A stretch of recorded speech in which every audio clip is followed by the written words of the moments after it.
Good afternoon, everyone. Welcome to Council on June 8th.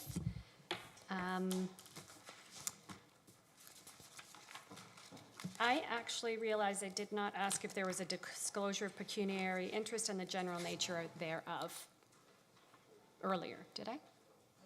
Anyone? Yes. Yeah, I have one, or had one for in camera, which is dealt with.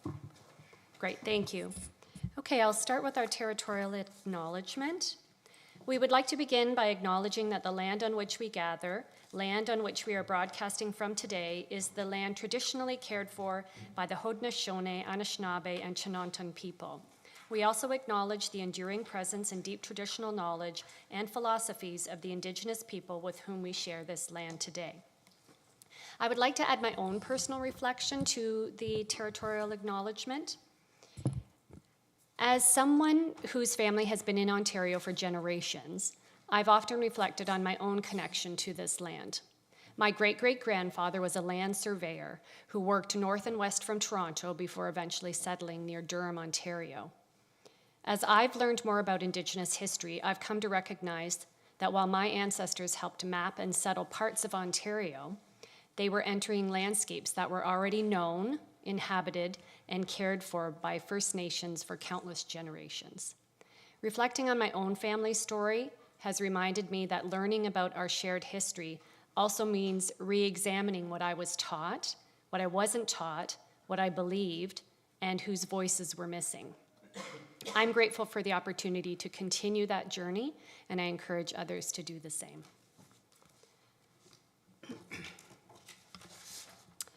Our moment of reflection.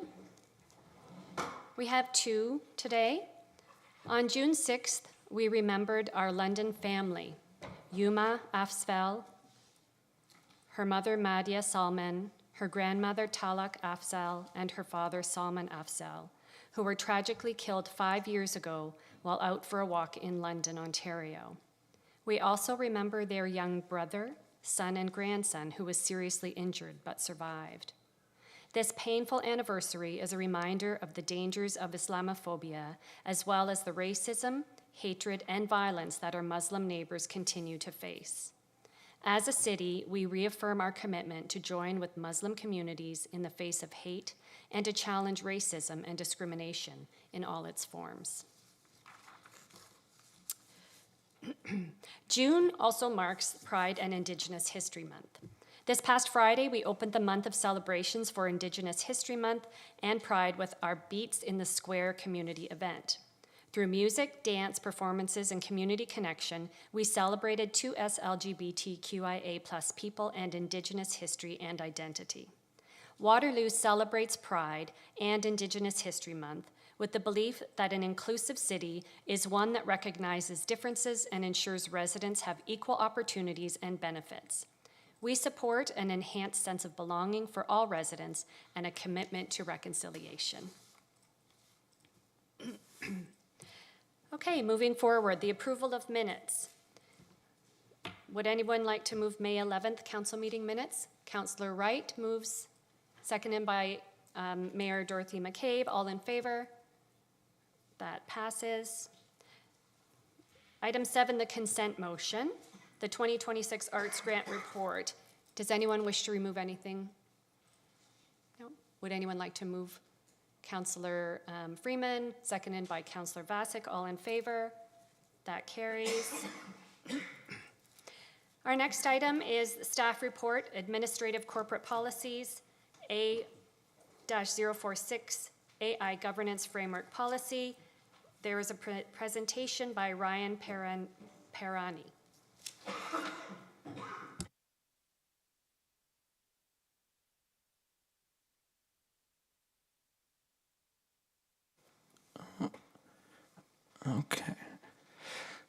Okay, good afternoon, everyone. So today, myself and Carrie Van Niekerk are here on behalf of the AI Working Group to present the AI Governance Framework Policy for approval. Today we're asking Council to approve this policy. Its purpose is to establish rules and procedures for how the city will responsibly review and govern future use of artificial intelligence. And one point we would like to especially clarify from the outset is that this is a corporate governance document. It's not an AI strategy, roadmap, or implementation plan, nor does it approve any specific AI technology. So as I mentioned, this policy is internal to the corporation of the City of Waterloo. It applies to AI technologies used or managed by city staff through city systems conducted for city business.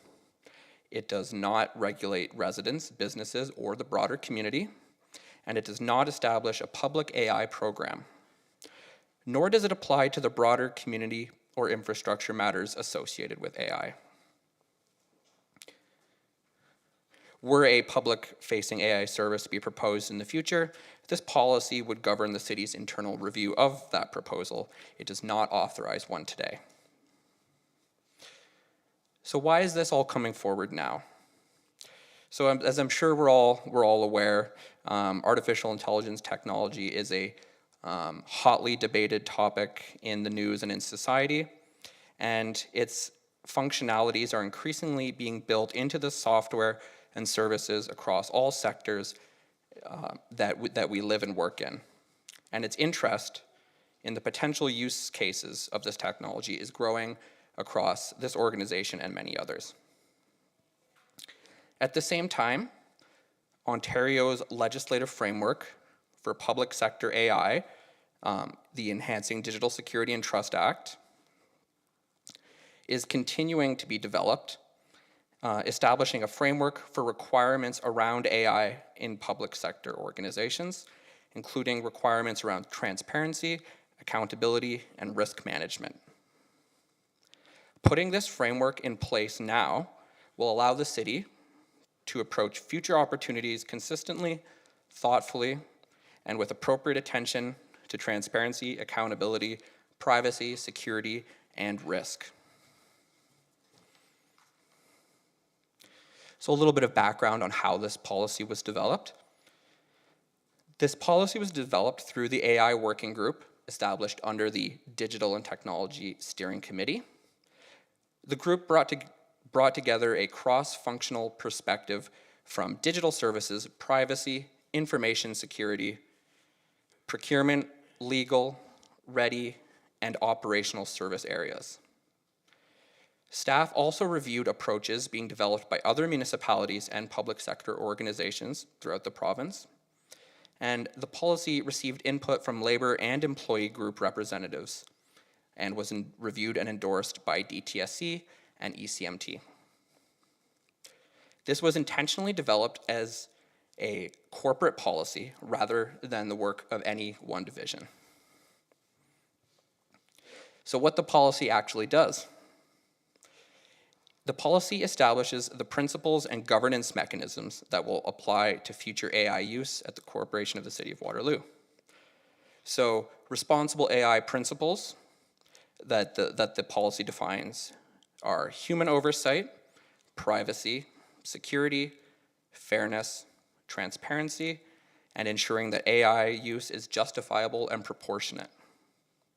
It also establishes an AI governance subcommittee, which is responsible for reviewing and endorsing proposed AI projects, developing and maintaining an inventory of AI systems used by the city, and lays out clear roles and responsibilities and supporting procedures, which will help us to fulfill our requirements under the Enhancing Digital Security and Trust Act that I mentioned earlier.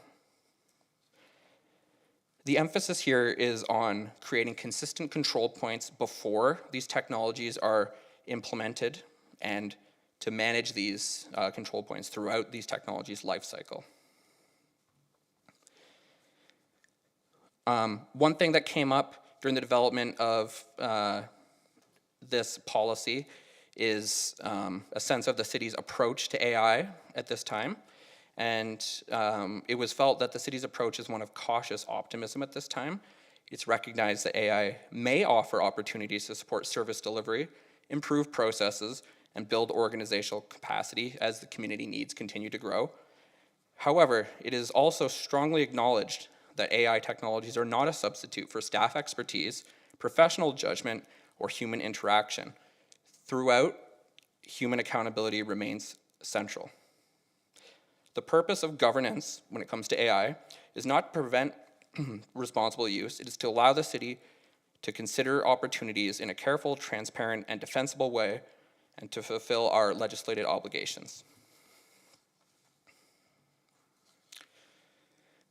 Now, sustainability is an important topic around AI, especially these days in the news. It was discussed during the development of the framework, and we recognize it as an important consideration when it comes to AI governance. We decided not to include it as a standalone principle at this stage because practical and reliable methods for assessing and monitoring the environmental impacts of AI are still evolving at this time. We did not want to include a declaration without being able to support it with meaningful implementation guidance. We want to emphasize that the city will continue monitoring emerging standards, measurement tools, and governance guidance, and we expect sustainability to be revisited and strengthened through future procedures and policy reviews. So what's next? If approved, the next work is the work of governance. So that includes finalizing the AI governance subcommittee's terms of reference and composition, developing a project intake and review procedure, establishing the AI inventory, preparing staff guidance, training materials, and continued monitoring of legislative developments. None of these steps approves a particular AI implementation. This is all work which would be done by the AI governance subcommittee. Just to close, we're asking council to approve the framework that will govern how future AI proposals are assessed and managed, and not to approve any specific AI strategy or specific technology. And we are happy to answer any questions that you may have. Thank you. Thank you so much for your presentation. Council, do you have any questions? Councillor Wright?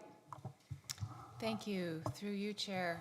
It's incredibly important that this has come forward, and especially on the heels of the federal government's sharing its AI strategy, national AI strategy last week. A couple of questions that I have are regarding how we stay accountable to the public. And so I'm just gonna bundle these together so that you can think it through and then answer as is appropriate. First of all, I'm wondering if we have a current audit of where AI has been incorporated, sort of, the low-hanging fruit where AI is in everything from emails to browsers, like the things that are kind of insidious adoption of AI. So I'm wondering if we've already done an audit of where AI shows up. And then secondly, I noted in the life cycle management aspect of the report, it refers to the AI governance subcommittee having a particular weighty role in all of this. And if we think of AI as being a kind of infrastructure that we are considering adopting and using responsibly, we have an asset management system, for instance, that helps us evaluate other kinds of infrastructure. And so I'm wondering whether we will have some sort of annual report associated with AI use going forward that would potentially come forward through that AI governance subcommittee. And the reason why I'm asking this is because the associated risks obviously need to be managed, and in our current way we're approaching AI, governance can be very fragmented, and we could, through an ad hoc way of managing this, run into a low accountability structure. And so what I'm trying to figure out is how do we map to something that is higher accountability, transparent, a way that engenders trust going forward. So those are sort of my two questions.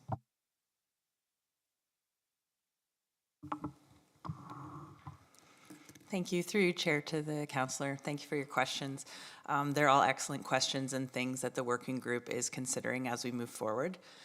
With regard to the current audit of where AI has been incorporated, that is part of our next steps in terms of that AI inventory. So there are a number of built-in features that are currently attached to things that are in use. We know that some groups are using AI to assist their work already, so we'll be creating that inventory to have available.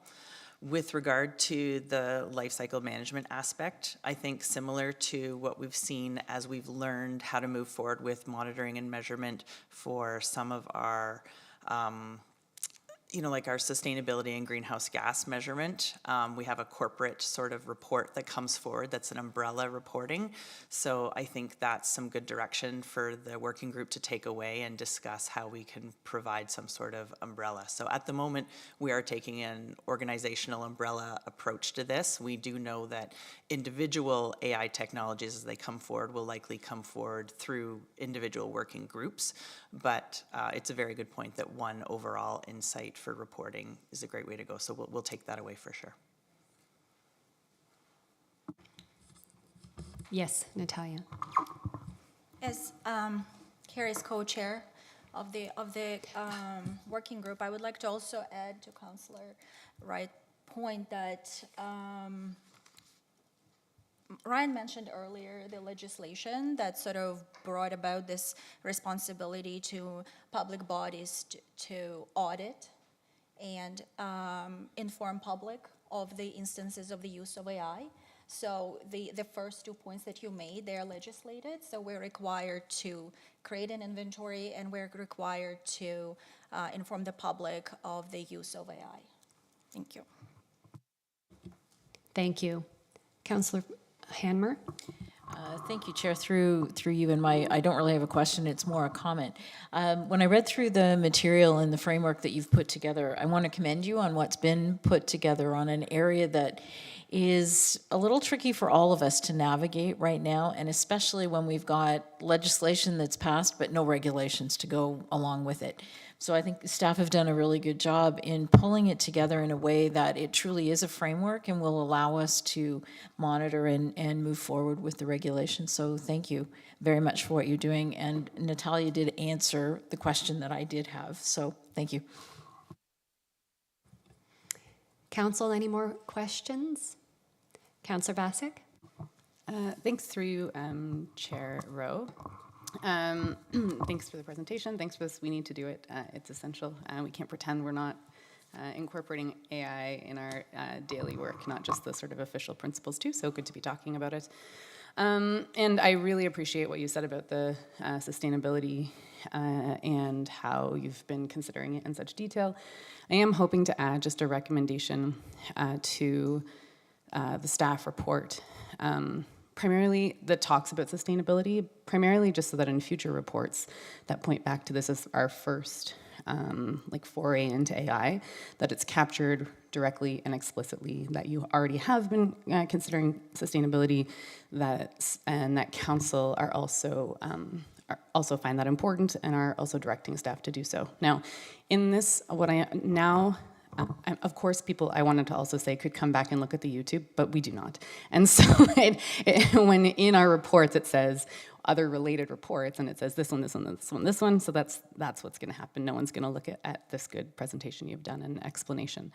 But the one piece that may not actually fit in this motion that I'm presenting here that maybe we could change, possibly, it would be a friendly amendment to my motion by me. Which is that as you described it here, and when I reviewed it again in the report just now, or in the policy, it wouldn't be a principle that I'm asking you to direct exactly. Like, you have the principles and they make good sense why you've outlined them like that. So it's not as a sustainability principle I'm asking you to add, but more of a sustainability focus, whatever it will be, so that we're not directing you to completely change the framework because it makes good sense how your framework is. So if you have a suggestion for maybe what that ought to look like. Through you, Councillor Chero, I feel like principle fits very well. That's my personal perspective, because we talk about, the framework is laid out in principles, and I think it would be logical to add sustainability as a, whatever, 10th principle, if it works for you. I don't really care. Honestly, it's just, it seemed from, the principles here being principles of responsible AI use. I don't want them to get conflated. So sustainability as a principle makes sense, but as a principle of responsible AI, you've got like human oversight and accountability, transparency. And to me, I was understanding how you were explaining it as those are sort of the overarching principles, where the principle of sustainability is more of a value. And so I just don't want it to, when staff are working on it, I don't want anyone to be like, oh, but she meant principle, so it should be like a 1.8 or something. I don't know if I'm explaining myself clearly. I just want to make sure I'm leaving staff with just a expectation of what I'm hoping to do if council were to just add it in. I believe, at least for the working group, it's clear if we leave it as principle, because even the framework that you shared with us earlier, it includes sustainability as a principle in the framework. Yes, go ahead, Carrie. Thank you, Chair. I think there are a couple of different principles that it could also fit under. So if we leave it as maybe small p principle in there, it could potentially fit under the ethical use. It could fit under life cycle management. So we'll take it away and find the best place to insert it. Excellent. I just wanted to make that, make sure we were all on the same page with that. So yeah, so this is really just a documentation process, I'm hoping, but I'll see what the rest of you think. So I'll move it if I could. Thank you, Councillor Basak. Would anyone like to second that? Councillor Wright? Yes, go ahead. Thank you, and thanks for bringing that up, Councillor Basak. It's an important one, so I appreciate you doing that. I'm just curious, when you were doing this, when you were creating this framework, if you consulted. I know we consult a lot with the community, but who was consulted with? If you could maybe just expand a little bit on that, and particularly where we know there's a lot of technology experts in our community who are also working on various frameworks and policies related to AI. So just wondered who from the community was involved with this as well. Thanks.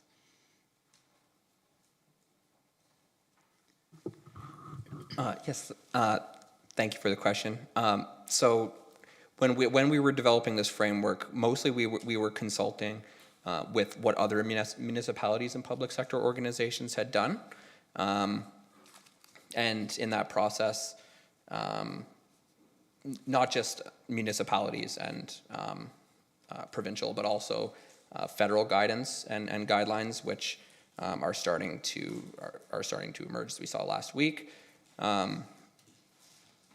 There was no input directly from the community, just as this was an internal governance document, and a lot of our responsibilities towards the community as it relates to things like public disclosure of AI in our public-facing systems were things that were already captured by existing procedures on responsible AI. So that was sort of something we thought was already well covered. And if I can just add on, I think we do have a lot of expertise here in the community, and that's something that as the new subcommittee working group continues to move forward and develop some more specific procedures around this, we might look to them to get some more information, particularly as we look to determine how we might measure sustainability and things like that as we go forward. Okay, thanks. I think that would be really useful. I'm trying to remember, there was a PhD student from UW who presented to our WEDAC council or WEDAC committee, I'm going to say 8 months ago. Justin McFadden would know the details of it, who has done a great deal of research on AI governance and particularly around sustainability and ethical use, et cetera, et cetera. And so, yeah, I think it makes sense to utilize some of the expertise that we have in our community to just make sure we are, keep, with the leading edge of this kind of work, because it is going to be it is already so impactful. So thanks for that. The other question I had, I was just curious about the order in which, so we have the framework here today, but we also just had our website redone, and there's an AI tool embedded into that. So just, it feels a little bit chicken before the egg, but could you just maybe explain that process and how that came first in this case? Sure. One of the procedures, thank you for the question, Mayor, mentioned in the report is we do have Ryan, help me out. What is the procedure? Official name? Oh, for the existing? So that's the procedure on the responsible use of generative AI. Thank you. Responsible use of generative AI. So for things where we are relying on AI to generate content for us, that's why if you use our AI content search function on the website, there is a notification right there on it disclosing that it's generated by AI. It does note that AI can be fallible, so there may even be errors in the content that comes up, and it provides links to the exact page on the website where people can find the definitive answer if there's any uncertainty. So that's the sort of thing that staff had already been thinking of to help guide some of the things that we already knew were in use in the city. A second key consideration from that we've noted as important across the organization is that we are not using AI to replace creative work at the city. So in terms of, if we're doing marketing and promotion, we're using actual photographers to take pictures. We continue to pay local actors to perform in videos, things like that. We're, we have a whole branch at the city supporting art and creative industries. So, but again, if there was something that we were using AI to generate content, that would have to be transparent and open. So it is a bit chicken and egg, because these things are currently in use, and we are, like so many things at the city, building the plane while we're flying it. But this is a really important piece that will provide the umbrella that we'll continue to look towards for guidance as we develop these other operational pieces. Okay, thanks very much. I appreciate that. Thanks for the work on this. Thank you, Mayor. Any further questions, Council? No? All right. So we have 2 recommendations. Would anyone like to move that? You have to vote on the third one first. Oh, sorry. Yes, my apologies. I already forgot about the third one. Yes, so Councillor Basak has tabled the recommendation addition. Would anyone like to second that? Councillor Wright, all in favor? Unanimous, thank you. And now we're going to go back and do them all together. So we have 3 recommendations on the table, Council. I'm happy so to move sorry. the 2 recommendations that are on the table. Oh my gosh, you're right. Okay, thank you. And supported, yes, seconded by Mayor McCabe. All in favor? Great, thank you. Got through that one. Thank you so much. All right, our next item is the 2025-26 Winter Control Review with a presentation by Bob Henderson.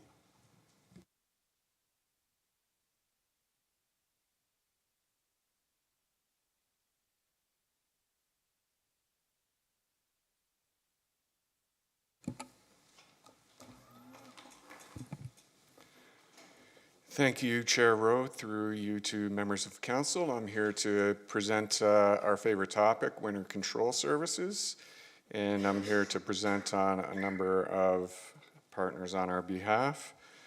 The purpose of this review is to provide council with an update on the successes and challenges from the last winter 2025-26 winter season. It's also to identify opportunities and recommendations to enhance snow clearing and winter maintenance operations going forward. And lastly, in response to a petition that we received, we're providing the findings of an operational review conducted to assess driveway windrow clearing, something that we all experience. Just to give context on the last winter season, you may recall the last 2 winter seasons circled in red here have been quite unprecedented. Typically, the region of Waterloo, Kitchener and Waterloo receive about 150 centimeters of snow on average.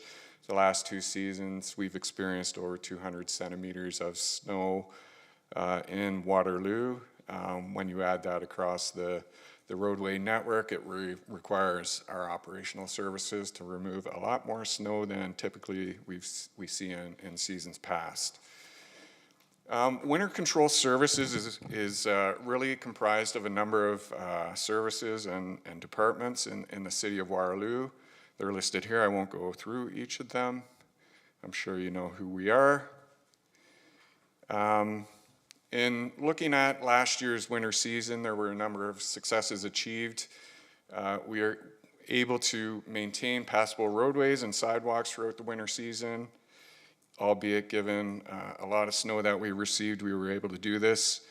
There was a lot of collaboration achieved across the forces to overcome challenges, in particular associated with the unprecedented season that we received. Also exacerbating the issues that we experienced were a province-wide salt shortage, which certainly impacted operations. We certainly demonstrated some resilience and adaptation given what the challenges that we had to face. More importantly, we're obligated to meet provincial minimum maintenance standards, which we primarily did throughout the season. There were some occasions where we had to declare significant weather events in cases when we received much more snowfall in a given 24-hour period than what we would be expecting. There was certainly consistent enforcement of uncleared sidewalks done throughout the city by our municipal enforcement services team.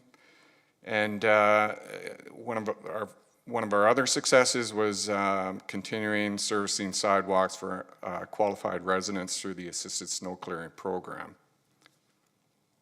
Some challenges that we saw this year were sustained snowy conditions, multi-day snow events, which put pressures on all our teams that provide winter services. We saw, as I noted, a provincial-wide salt shortage. We experienced sustained below average temperatures that impacted the working ability of salt. Salt, if you do not know, has a working temperature of typically around -10 and above. Anything below that encumbers or inhibits the working ability of salt to melt snow and ice. These factors all contributed continuously to creating some snow and ice packed conditions that we experienced across the city. This was not unique to Waterloo. It was experienced in Kitchener and Cambridge and townships as well, creating challenges to keep our roads bare, free of snow and ice. Challenges were similarly experienced with private parking lots and private driveways. If you took a drive around, you would notice that our roads often in many cases were in better condition than private parking lots or private driveways. These winter challenges also gave us some problems at intersections, challenging us with sight lines, so we had to initiate crews to go out and clear and lift snow away from major intersections. We prioritized roadways based on traffic volume and risk of collisions to clear visibility at these intersections. Our snow facility on Frobisher Drive was certainly challenged this year in terms of accommodating demand that was being sent to the snow dump. We pretty much reached our capacity similar to last year. We addressed the demands this year, similar to last year, by blowing snow higher than we typically would to accommodate more snow coming into the snow dump. And last, just to finish off on a few items, as the winter progressed, we saw our staff burning out. The call-in assignments for overtime was becoming a challenge. Staff were tending not to come in to do overtime. Per the collective agreement. And while our teams were challenged this year, we were predominantly in our snowplows. The same teams that drive snowplows will do snow loading from downtown, King Street and other areas. But our ability to do that was inhibited by the fact that we were predominantly in our snowplows plowing snow. And on-street parking continues to be a problem both during snow events and non-snow events. You can see in the picture here, if residents are parking on both sides of the street, it certainly creates challenges for our snowplow drivers to get through and clear the road good. Our MES team continues to enforce sidewalks and uncleared snow on sidewalks, which is often needed throughout the city. We undertook a pilot project and an uptown service enhancement that Robin Mills' team in Parks undertook. So I'll turn the table to Robin, who I thought was here. Oh, there he is. Thanks, Robin. I'll let Robin speak to this pilot project. Thanks, Bob. Yeah, so in the 25-26 season, we piloted mechanical snow clearing from Phillip to King Street on both sides of Columbia. This is historically a resident responsibility, but because of complaints and the amount of snow that we're dumping on that section of sidewalk. So there's essentially 2 lanes that go to the south, 2 lanes that go to the south, plus the bike lanes that in that location get dumped onto a curb-face sidewalk. On the north side of the road, to complicate the issue, there's a retaining wall that really limits the snow storage in that area. So staff took this on this year to see how the effectiveness of us mechanically clearing that with a trackless unit. It has a bit more modern construction than a lot of our sidewalks in terms of width, and it's not blocked by utilities. So for the most part, it was a success. Some of the challenges we had were with the blue boxes and private waste on collection days. Obviously posed a challenge for staff to navigate around. They're using that same space to store their waste as we would use to store snow or to move through that area with the trackless. In some cases, you have vehicles that are overhanging the sidewalk, which obviously creates an obstacle for the plow coming through as well.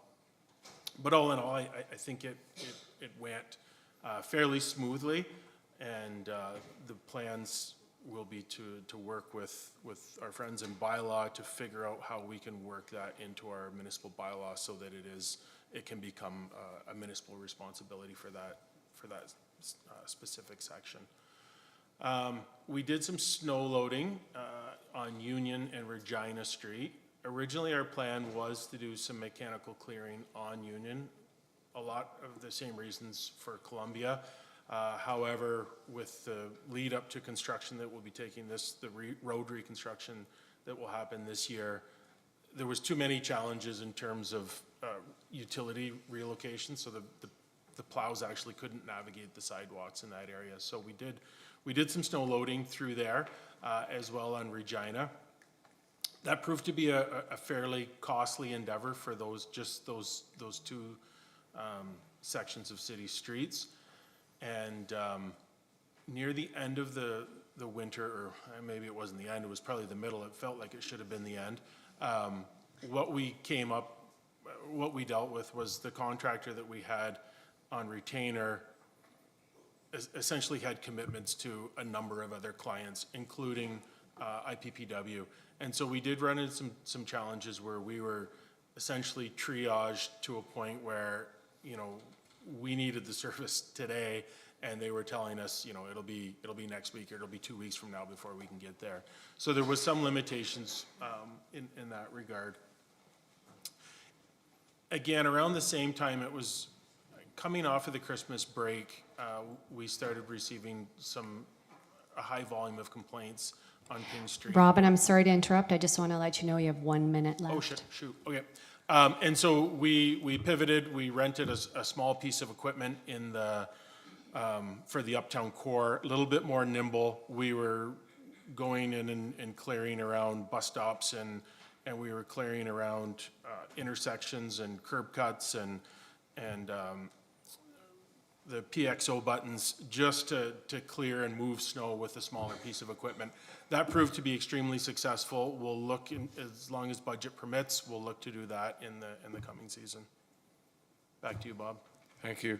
And so service enhancements that we're recommending, we're equipping our upcoming replacement snowplows with belly blades that will help to apply downward pressure to minimize buildup of ice pack road conditions.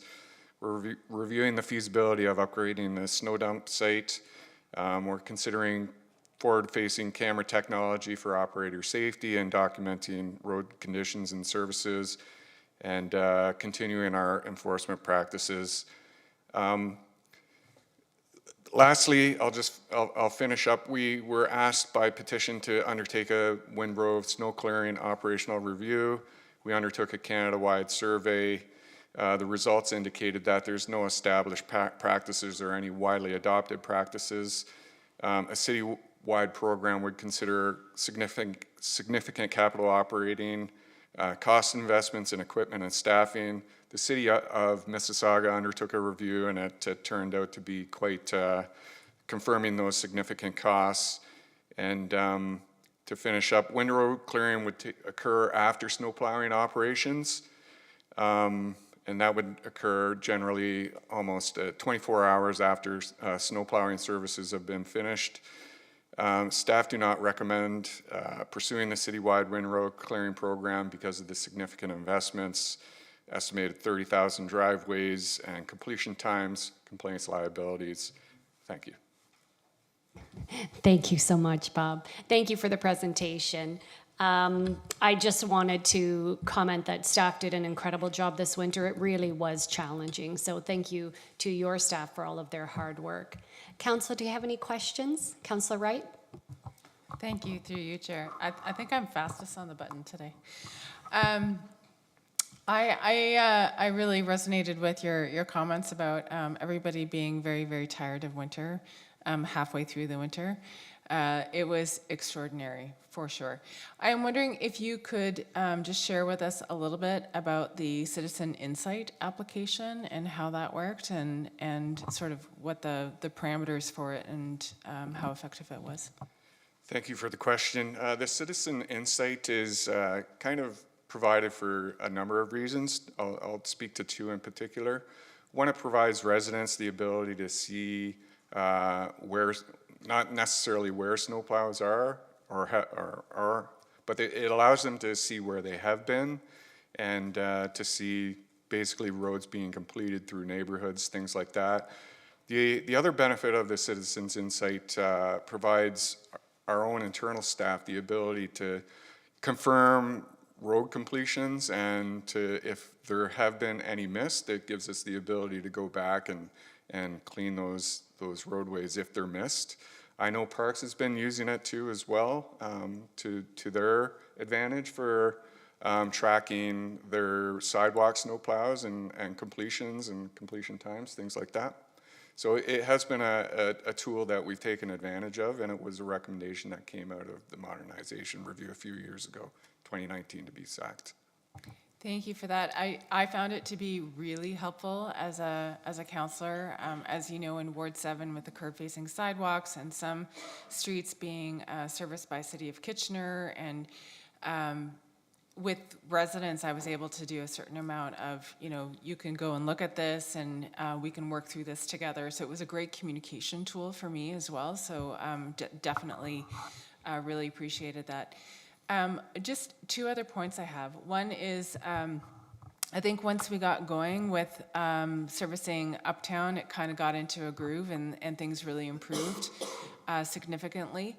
It was obviously hard to keep up with the repeat snowfalls, but with our current new waste regime, I'm just wondering whether we could get together sooner than later to review how that will impact this coming winter's snow removal. And then secondly, we seem to have moved into a boom and bust cycle with winter. Maybe conditions were more consistent in the past, but with the hydrological cycle just being very swinging towards extremes might be the best way to describe it. We're going to have some surprises along the way. And I'm just wondering what you're anticipating in terms of the salt situation coming up this fall and winter. Thank you for the question. I'll speak to the salt shortage going forward, and then I'll maybe pass it on to Robin to address the waste management and sidewalk issues and snow removal. We're keeping our eye on I'll call it the political environment with the salt. As you know, salt is delivered to the northeastern U.S. as well, and there's this company is also an American company as well. But we're hoping that the mining operations will catch up with the demand that needs to be supplied. I can't thank our procurement staff enough for how they helped us out in clawing the salt that we were able to obtain this year. Without their help, it probably would have been a lot less. Again, we're contingency planning with our neighbors in Waterloo or in Kitchener and Cambridge as well to contingency plan in case there's another shortage this year. But we're kind of keeping our fingers crossed, so to speak, to hope that the mining is sped up and that the supplies align with that.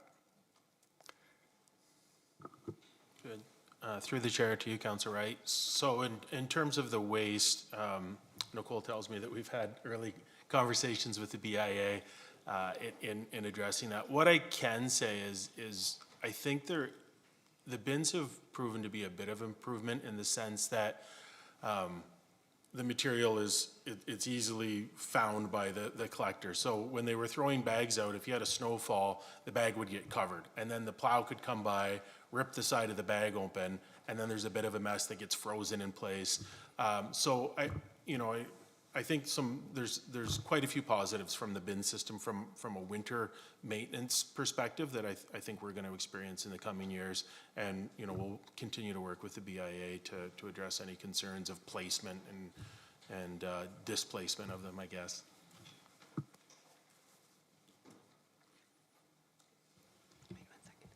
Councillor Hanmer? Thank you, through you, Chair. Thank you for the report and the update. I too would like to echo that staff did a fabulous job this winter with all sorts of things being thrown at us all the time. I do have two questions though, and wondered if you could expand upon the plans being on the west side. Often for the drivers and for the residents, it's an hour turnaround time if they have to go back to the shed to pick things up. And you did put in the report some of the plans, but could you expand on that of what's going to happen to better assist the west side of the city?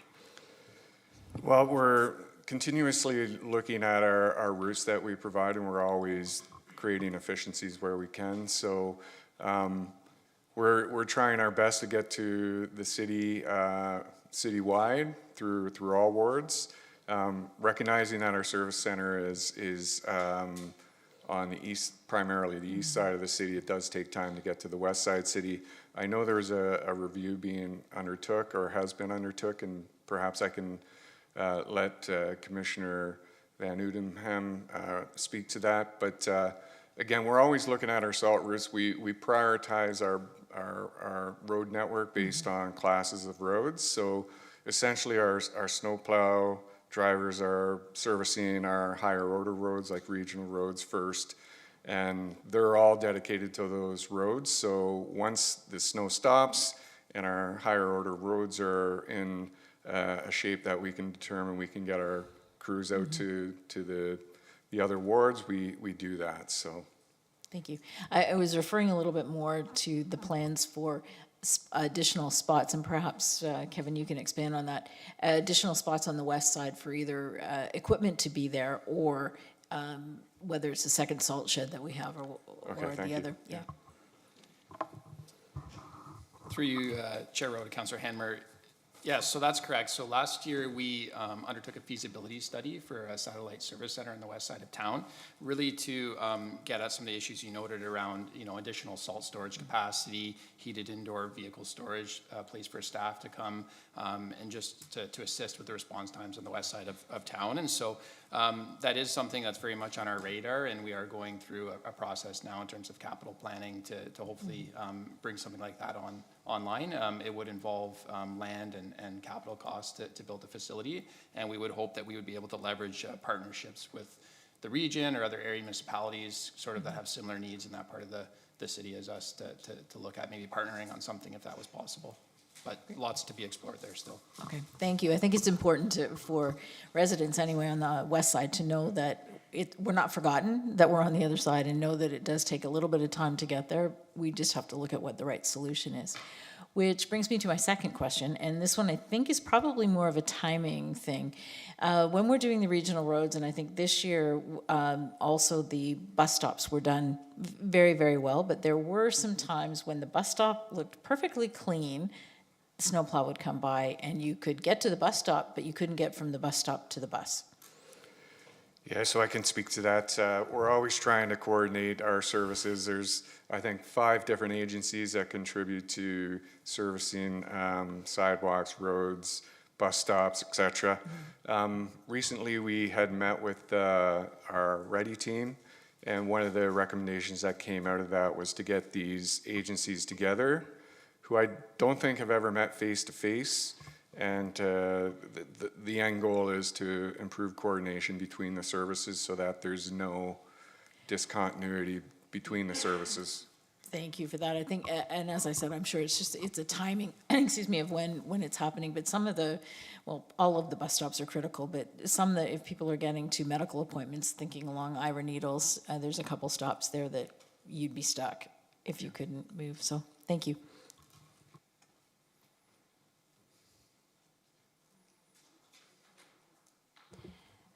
Thank you. And Councillor Freeman? Thank you.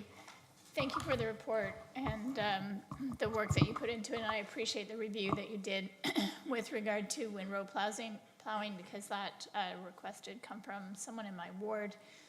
A couple of things that I had wondered about was, well, first off, I did want to build on Councillor Wright's comments about the mapping of where all the plows were. I thought that was incredibly helpful. As an aside, I ski, so I actually was pretty happy with all the snow that happened this year. But the other piece that I wondered about, just on the west side, like with regard to all the west side land that we own and that's serviced, have we ever considered just having like a salt dome there so that we could access it? I know you mentioned partnering with the region, but I do think that as the city continues to grow up and out, that the singular service center, although I like it nearby, I do recognize that the city has really grown. So I'll just leave that with you for your thoughts. It was an interesting winter this year, I thought, because of the height of the snowplow banks at the corners, pretty much throughout the whole city. That's incredibly common in other municipalities, in Ontario in particular. When I worked in Ottawa, it was really common, but I think people are less used to them here.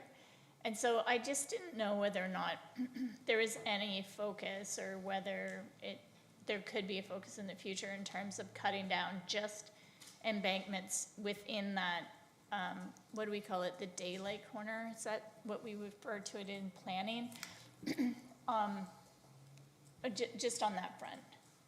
Yeah, so I'll start with that question. That's something that we've been doing the last 2 seasons, and we're prioritizing the intersections that need to have their daylighting cleared. I think we've been trying to clear beyond the daylighting triangle to meet minimum sight lines for drivers to make decisions to like exit into the intersection.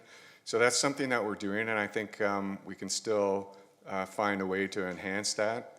We're using our third-party snowplow contractor.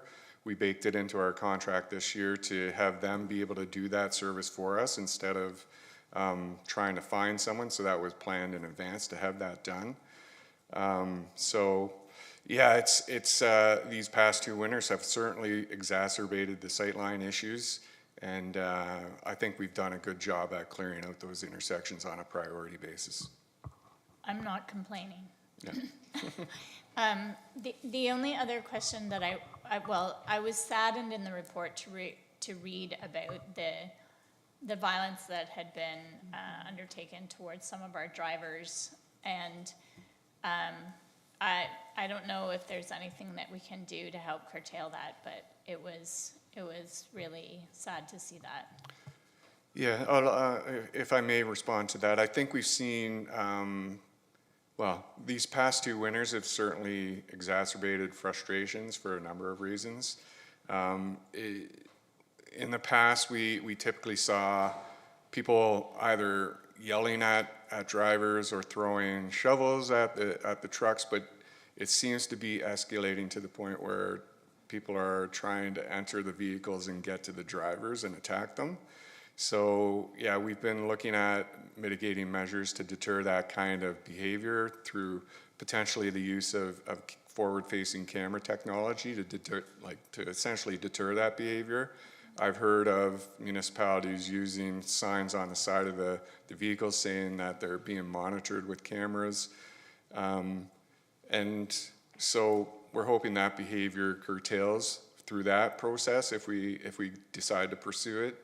Hopefully the winters won't be as severe, and people's tendency to get frustrated through these through having to clear snow almost every day. Hopefully that is something that's not experienced. I can tell you in our data, historically it's suggesting that any 2 severe winter seasons are typically followed by less severe winters historically. So there's good news in the data, but I don't have a perfect crystal ball.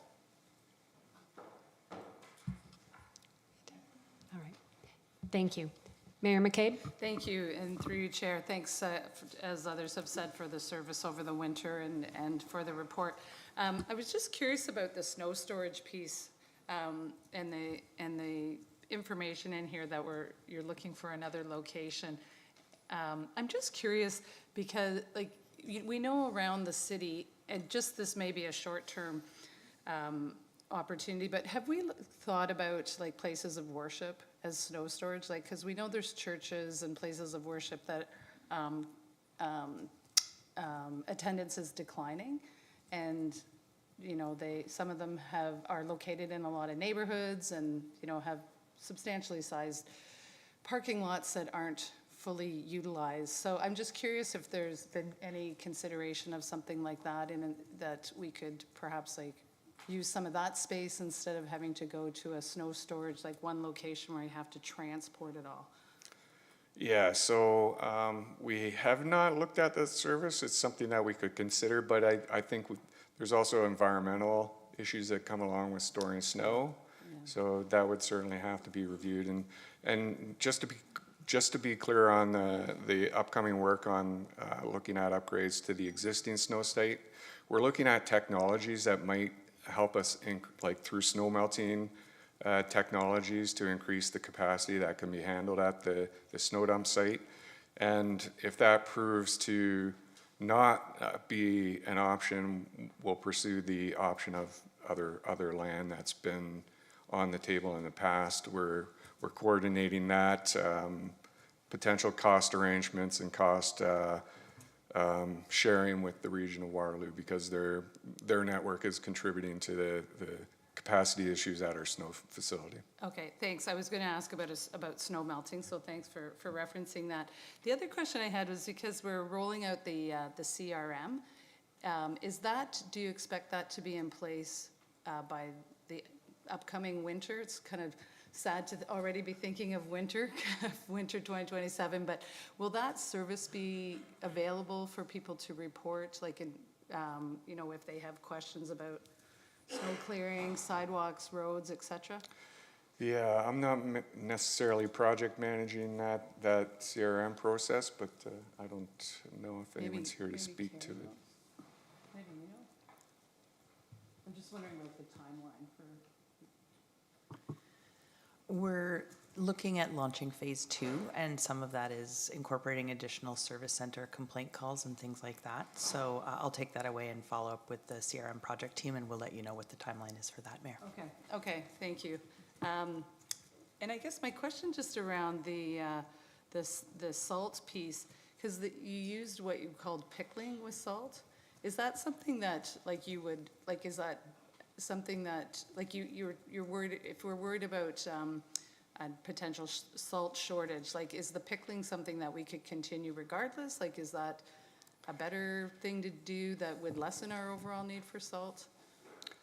Yeah, so we strategized and adopted the pickling of salt. So pickled salt is essentially a combination, a mix between salt and sand.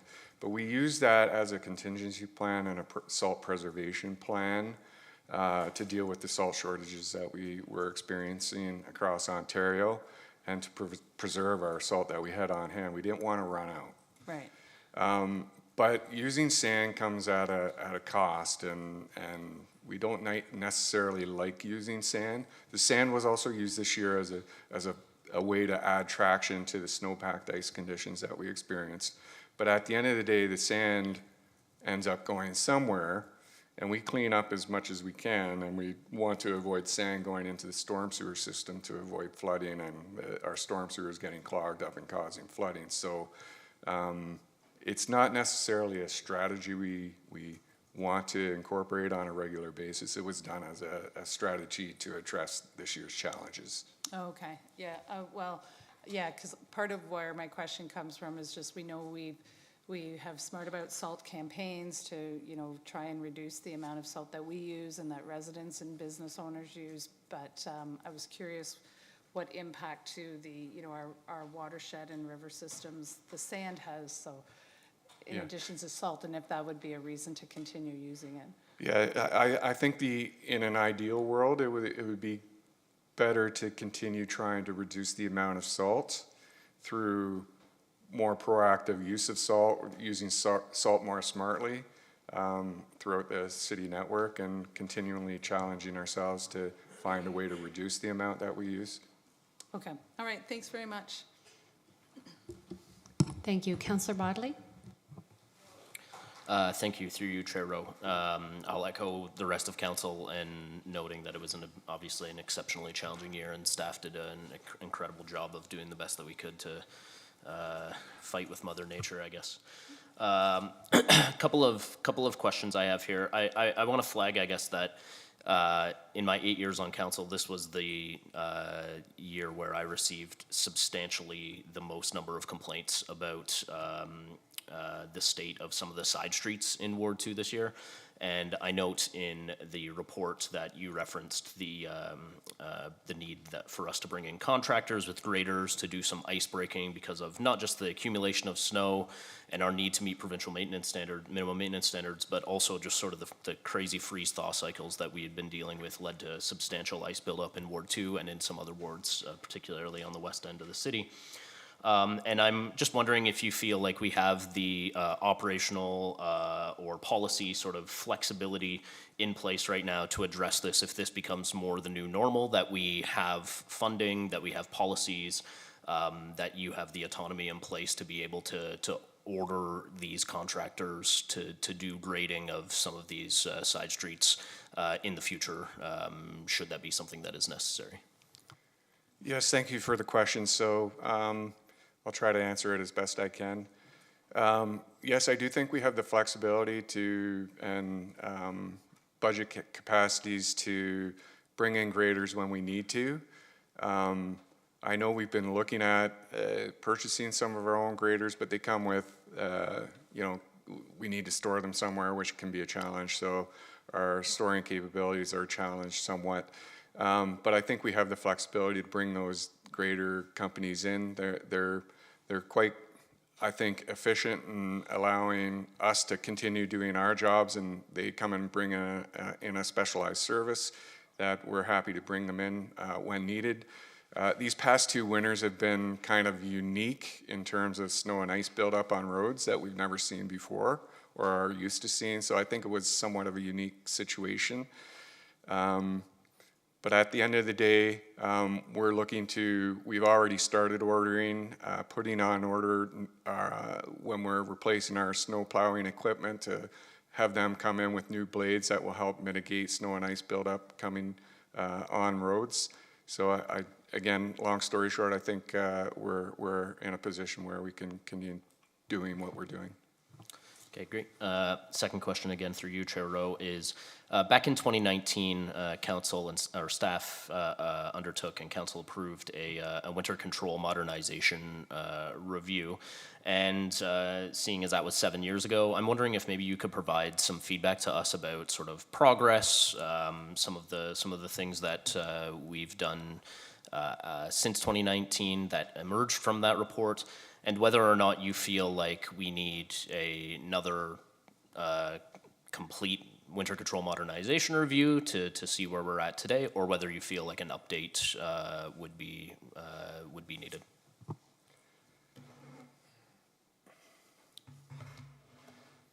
So thank you for the question, Councillor Bodley. Through you, Chair Rowe, to Councillor Bodley. Sorry. Yeah, so the modernization review took place in 2019. You could make an argument that there should be another modernization review completed. Our staff and team have implemented many of those recommendations that came out of that modernization review. I'll just name a few. We incorporated departmental sharing of staff. We increased our communication with council. We started installing wings on plows.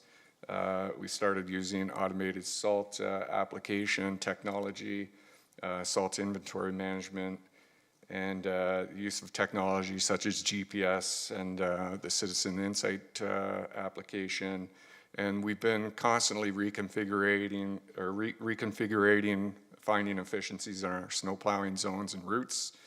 And we've been providing additional training to staff for snow salt applications and things like that. So we've taken a lot of those recommendations that came out of that report and pretty much implemented all the ones that we can. With that said, we could always consider an update to that modernization report. That's great, thank you. Seeing as I'm not running for council again, I'm going to leave that to a future council to decide. But I appreciate that, and I think that it's been just from 2019 till today to seeing some of the things that you alluded to that emerged from that winter control modernization review. I think that was a really valuable report for staff and for the community to see some of those improvements. But I'll leave it there. Thank you.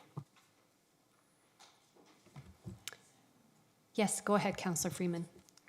One of the things I had wondered about, because of the picture that you had shown in your presentation with the plow basically not being able to enter the road because it was full of vehicles. And I just didn't know whether or not it was possible on that live map that we have to actually be able to denote if a road was not accessible. Like sometimes we haven't cleared it because we couldn't. Mm-hmm. But it doesn't show up that way. It just shows it as having not been cleared in the last 24 or 48 hours. And I just feel like if we have images like this and we know that we made several attempts, for example, to get down the street and couldn't do that safely, that would be helpful. Yeah, so currently the practice is for operators to call into our MES services, who are great in helping us tow away vehicles, but using technology to identify these locations is something that we can take away. And the thing is it also affects emergency service access, right? And so a lot of times people want to be angry with us for not clearing the road. But not only is it a challenge for the plows, but it's also very much a challenge for emergency services. Yeah, that's an excellent point. Thank you, Council. Any further questions? Seeing none, we have 4 recommendations in front of us. Would anyone like to move the recommendations? Councillor Bodley, seconded by Councillor Freeman. All in favor? That passes unanimously. Thank you so much. Okay, that takes us to our public meeting portion of today's council meeting. We will be looking at the formal public meeting, official plan amendment number 75 and zoning bylaw amendment Z-26-08, 2415 University Avenue East, with a presentation by Caitlin Bish. Hi, Caitlin, go ahead. You have 10 minutes. Hold on one second.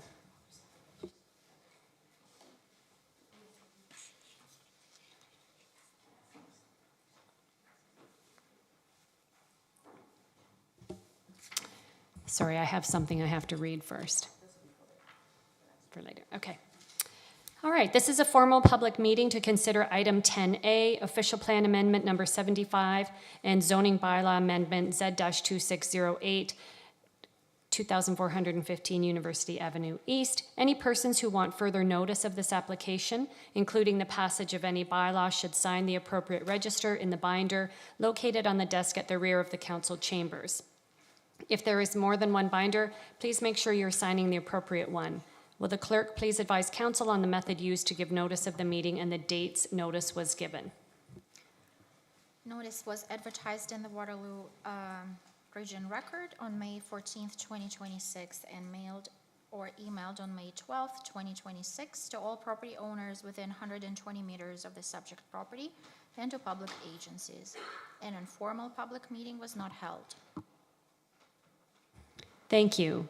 Now the planner, Caitlin Bish, will give a brief overview of the application. Good evening, Chair Rowe, mayors, members of council. This is the formal public meeting for official plan amendment number 75 and zoning bylaw amendment Z-26-08 for the lands municipally known as 2415 University Avenue East. This is the first time council is reviewing this application, as an informal public meeting was not held due to the limited scope of the development. The subject property is located at the intersection of University Avenue East and Northfield Drive East, just south of the municipal boundary between the City of Waterloo and the Township of Woolwich.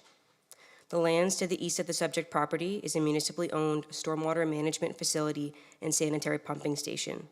The lands to the south are employment lands forming a part of the Northfield Technology Park, and the lands to the west on the opposite side of University Avenue East is the regionally owned GRT Northfield Drive Maintenance Facility. This slide contains photos of the current site with the existing 2-story building, parking lot, and outdoor play space for the existing childcare center. Schedule A of the City of Waterloo's official plan designates this property as employment, and Schedule A2 of the official plan designates this property as business employment. This designation is contemplated to generally serve as a transition between employment lands typically contemplated for heavier employment uses and other more sensitive land uses such as residential. The lands are zoned Business Employment 1, or E1-27, which permits employment uses such as offices, medical clinics, and light industrial assembly, manufacturing, and processing. Ancillary uses also intended to support these employment uses are also permitted, including a bake shop, cafe, commercial-oriented uses, and childcare centers. The lands are currently subject to 2 separate site-specific exemptions, being C213 and C287. Site-specific exemption C213 applies to the property as well as numerous surrounding properties and applies a maximum impervious coverage of 70% to the subject lands. Site-specific exemption C287 was approved through minor zoning bylaw amendment Z-25-11 and provides additional floor area and location permissions for ancillary uses. This previous amendment, which proceeded through delegated staff authority, was advanced to permit the currently existing childcare center. Through the current applications, the applicant has proposed to further expand the childcare center within the existing building. The proposed expansion includes internal changes to the existing building and an expansion of the outdoor play area as shown within the plans on the slide. All changes made to the outdoor play area will be required to proceed through the site plan approval process. Through these applications, the applicant has requested to amend both the official plan and the zoning bylaw to reflect the proposed development. The official plan amendment requested is to create an area-specific policy, or ASP, to permit a childcare center as a primary use on the subject lands.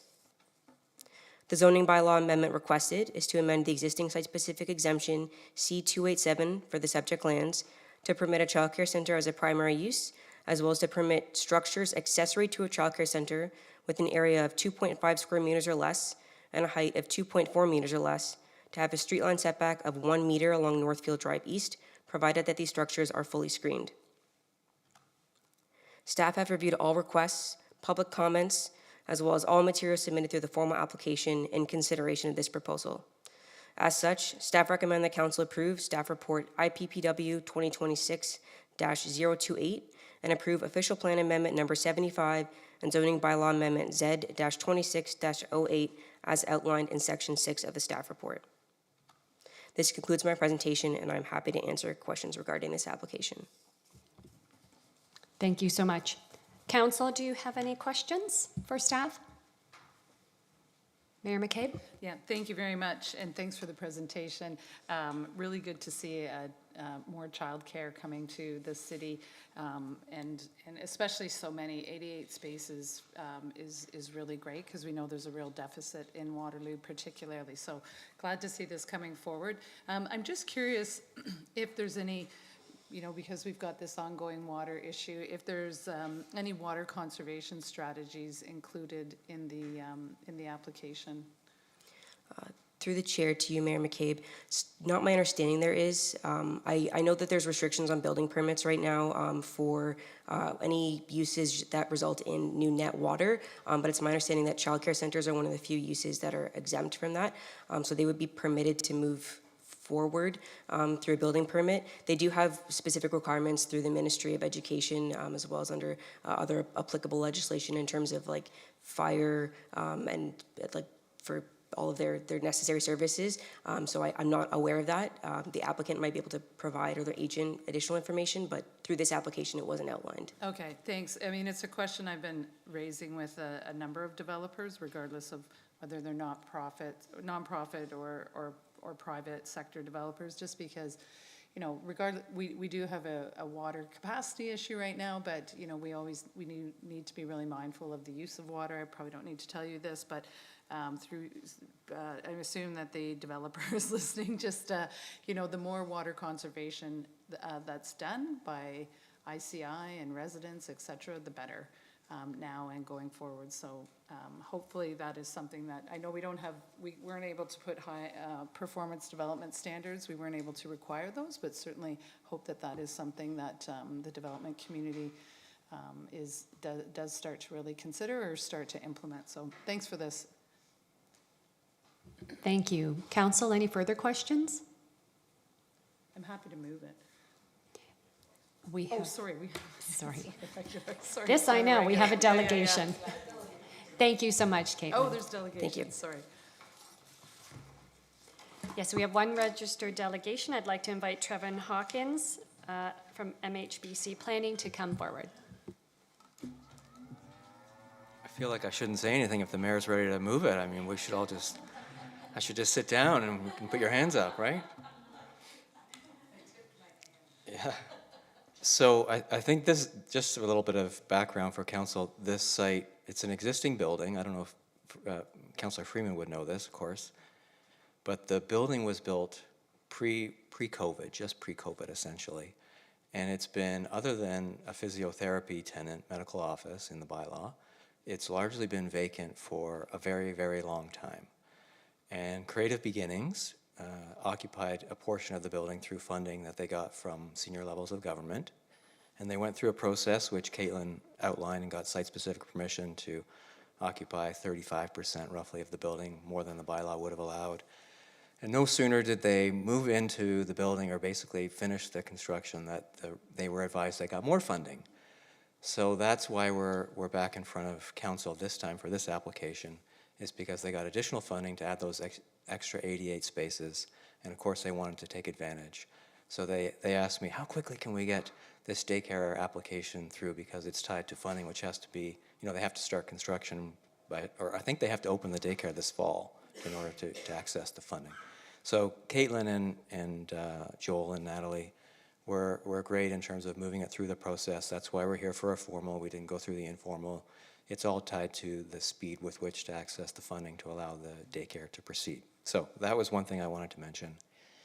The other thing, of course, is I think council might remember that there's this property at 2025 University Avenue. Might be a little close to this daycare. Maybe some of those folks might use this daycare, so we thought this was a great location to expand a daycare, not only because you have the office buildings across the street and the employees who would use the GRT facility or work at the GRT facility. You have the residents on Country Squire Road already. You have the 400 Millennium expansion of Carriage Crossing, which is council approved last fall. So all those homes coming in, plus 2025. So a mix of employment and residential, all of them within walking or cycling distance of this daycare. So we see this as a great location for a daycare and really sort of that complete 15-minute neighborhood concept really improving. And I just wanted to, when Caitlin outlined the site-specific 2.4 meters tall and 2.5 meters this and has to be screened that, really what she's talking about is these cabinets that you can buy at Canadian Tire or Home Hardware, and they're just in the outdoor play area. They're behind the fence. You can't actually see them from University or Northfield, and they just store the outdoor equipment that the daycare uses for the children when they're out in the outdoor play area. So all that verbiage around 1 meter street line setback and height and screening, et cetera, is for that type of accessory structure. That's what it's for, and that's really all it's about. The rest of the application is simply to permit the daycare in the building and not restrict it to 35%, which it is currently. So I think that's, and I know you asked about the water, so of course, and Caitlin noted they're exempt from the water capacity, which is, everybody sort of is on bended knee if they can be exempt from the water capacity restrictions, and a daycare is. So they're obviously, that's great for them.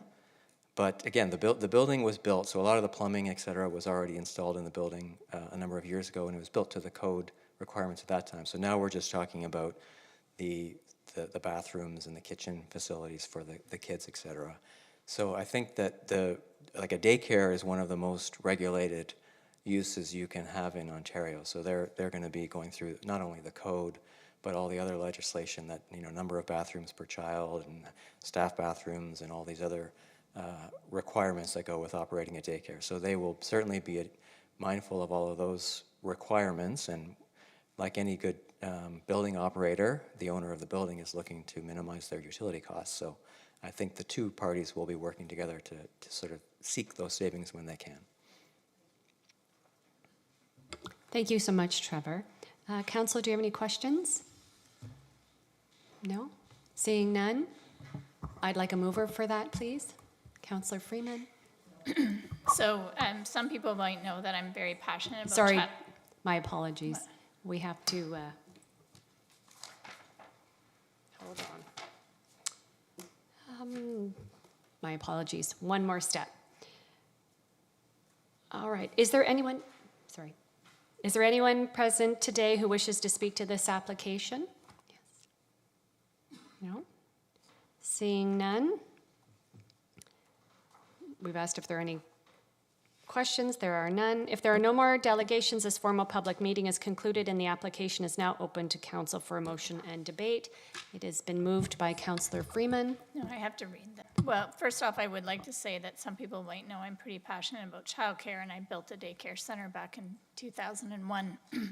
So I'm very familiar too with the regulation and how difficult it is to secure funding. And I really do support development of childcare centers near to where people work, because it helps to keep families together. It reduces travel time between work and the care situation. And if there are families who want to see their children, say at lunch hour or something to that effect, it facilitates that to happen. So I've been so happy for Krista and the work that she's doing here, because Krista was a staff member with my team when we very first started the Butterfly Learning Center, so it's been amazing to watch her career grow as well. Whereas council has considered all written and oral submissions, and where council has considered the professional opinions of planning staff, therefore be it resolved that council approve IPPW 2026-028, that council approve official plan amendment number 75 for 2415 University Avenue East as set out in section 6 of report IPPW 2026-028, and that council approve zoning bylaw amendment Z 2608 2415 University Avenue East as set out in section 6 of report IPPW 2026-028. Thank you. Do we have a seconder? Mayor McCabe, all in favor? And that passes. Thank you. Okay, we will move on to official plan amendment number 49. This is a formal public meeting to consider item 10B, official plan amendment number 49, zoning bylaw amendment Z-23-13, and draft plan of subdivision 30T-25401, 446 Albert Incorporated, 446 Albert Street. Any persons who want further notice of this application, including the passage of any bylaw, should sign the appropriate register in the binder located on the desk at the rear of the council chambers. If there is more than one binder, please make sure you are signing the appropriate one. Will the clerk please advise council of the method used to give notice of the meeting and the dates notice was given? Notice was advertised in the Waterloo Regional Record on May 7th, 2026, and mailed or emailed on May 20, 2026 to all property owners within 120 meters of the subject property, to public agencies and all persons who signed in or spoke in the informal public meeting, which was held on February 5th, 2024, and to all persons who requested further notice. Thank you. The planner, Amanda Wisniewski, will now give a brief overview of the application. Through the chair, good afternoon, Mayor McCabe, Chair Rowe, members of council, and members of the public. This is a formal public meeting for 446 Albert Street. Application numbers: Plan of Subdivision 30T 25401, Official Plan Amendment number 49, Zoning Bylaw Amendment Z 2313. The applications were submitted by 446 Albert Inc., represented here this afternoon by the Planning Partnership. The subject site is located in Ward 6 in the Columbia District, near the intersection of Hazel Street and Albert Street in the city of Waterloo. The site outlined in red is rectangular in shape, with frontage on both Hazel Street and Albert Street, and an area of approximately 4.72 hectares. The site is located within the Research and Technology Major Transit Station area, in close proximity to Winston Churchill Public School, St. David's High School, GRT bus stops, Sugarbush Park, and commercial land uses. The applicant is proposing to build 12 towers with 2,823 units and 3,509 bedrooms.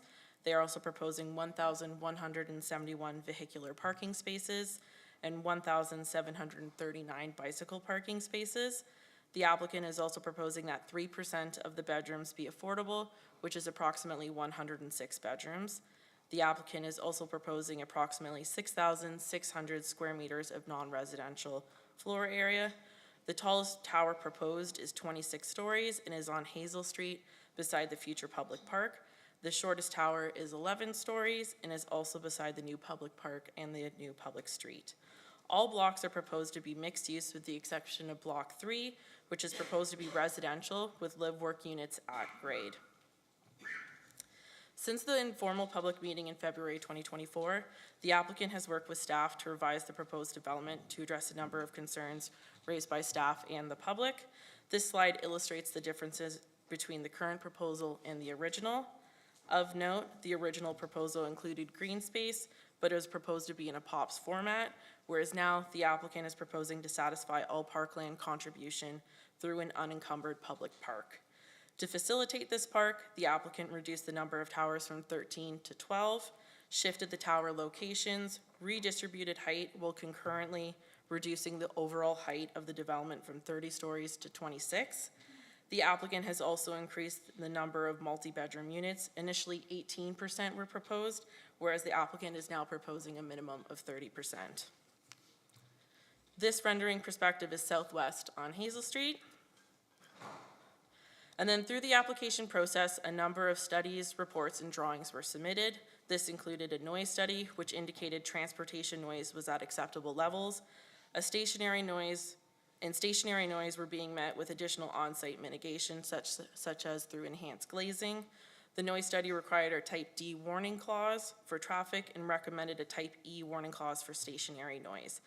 The applicant also submitted 2 traffic impact studies, the second with an expanded area and examined cut through onto Blythewood, and based on their conclusions, the additional traffic from the proposed development would equate to 1 additional trip every 10 minutes in the AM peak hour and 1 additional trip every 4 minutes in the PM peak hour on Blythewood. And then within the City of Waterloo official plan, the subject lands are designated as station area mixed use, which contemplates for a 30-story height limit. However, the lands are currently designated as medium high rise, which permits up to 12 stories on Schedule B1.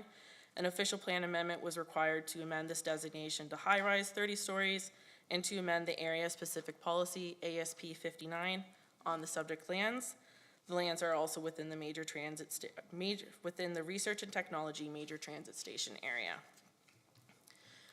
And then within the City of Waterloo zoning bylaw, the lands are currently zoned as business employment E2-40.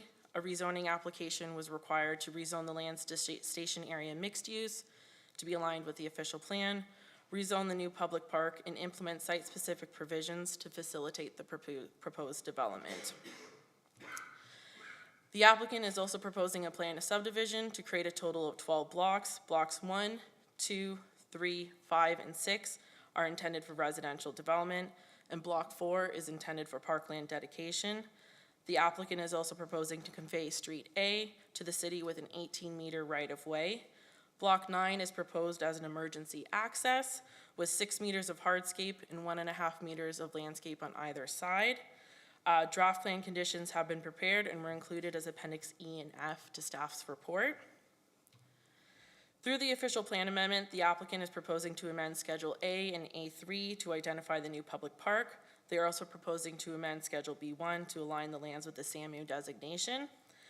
The applicant is also proposing to amend Schedules E and F to identify the new municipal street, Street A, and Block 9 as an active transportation connection.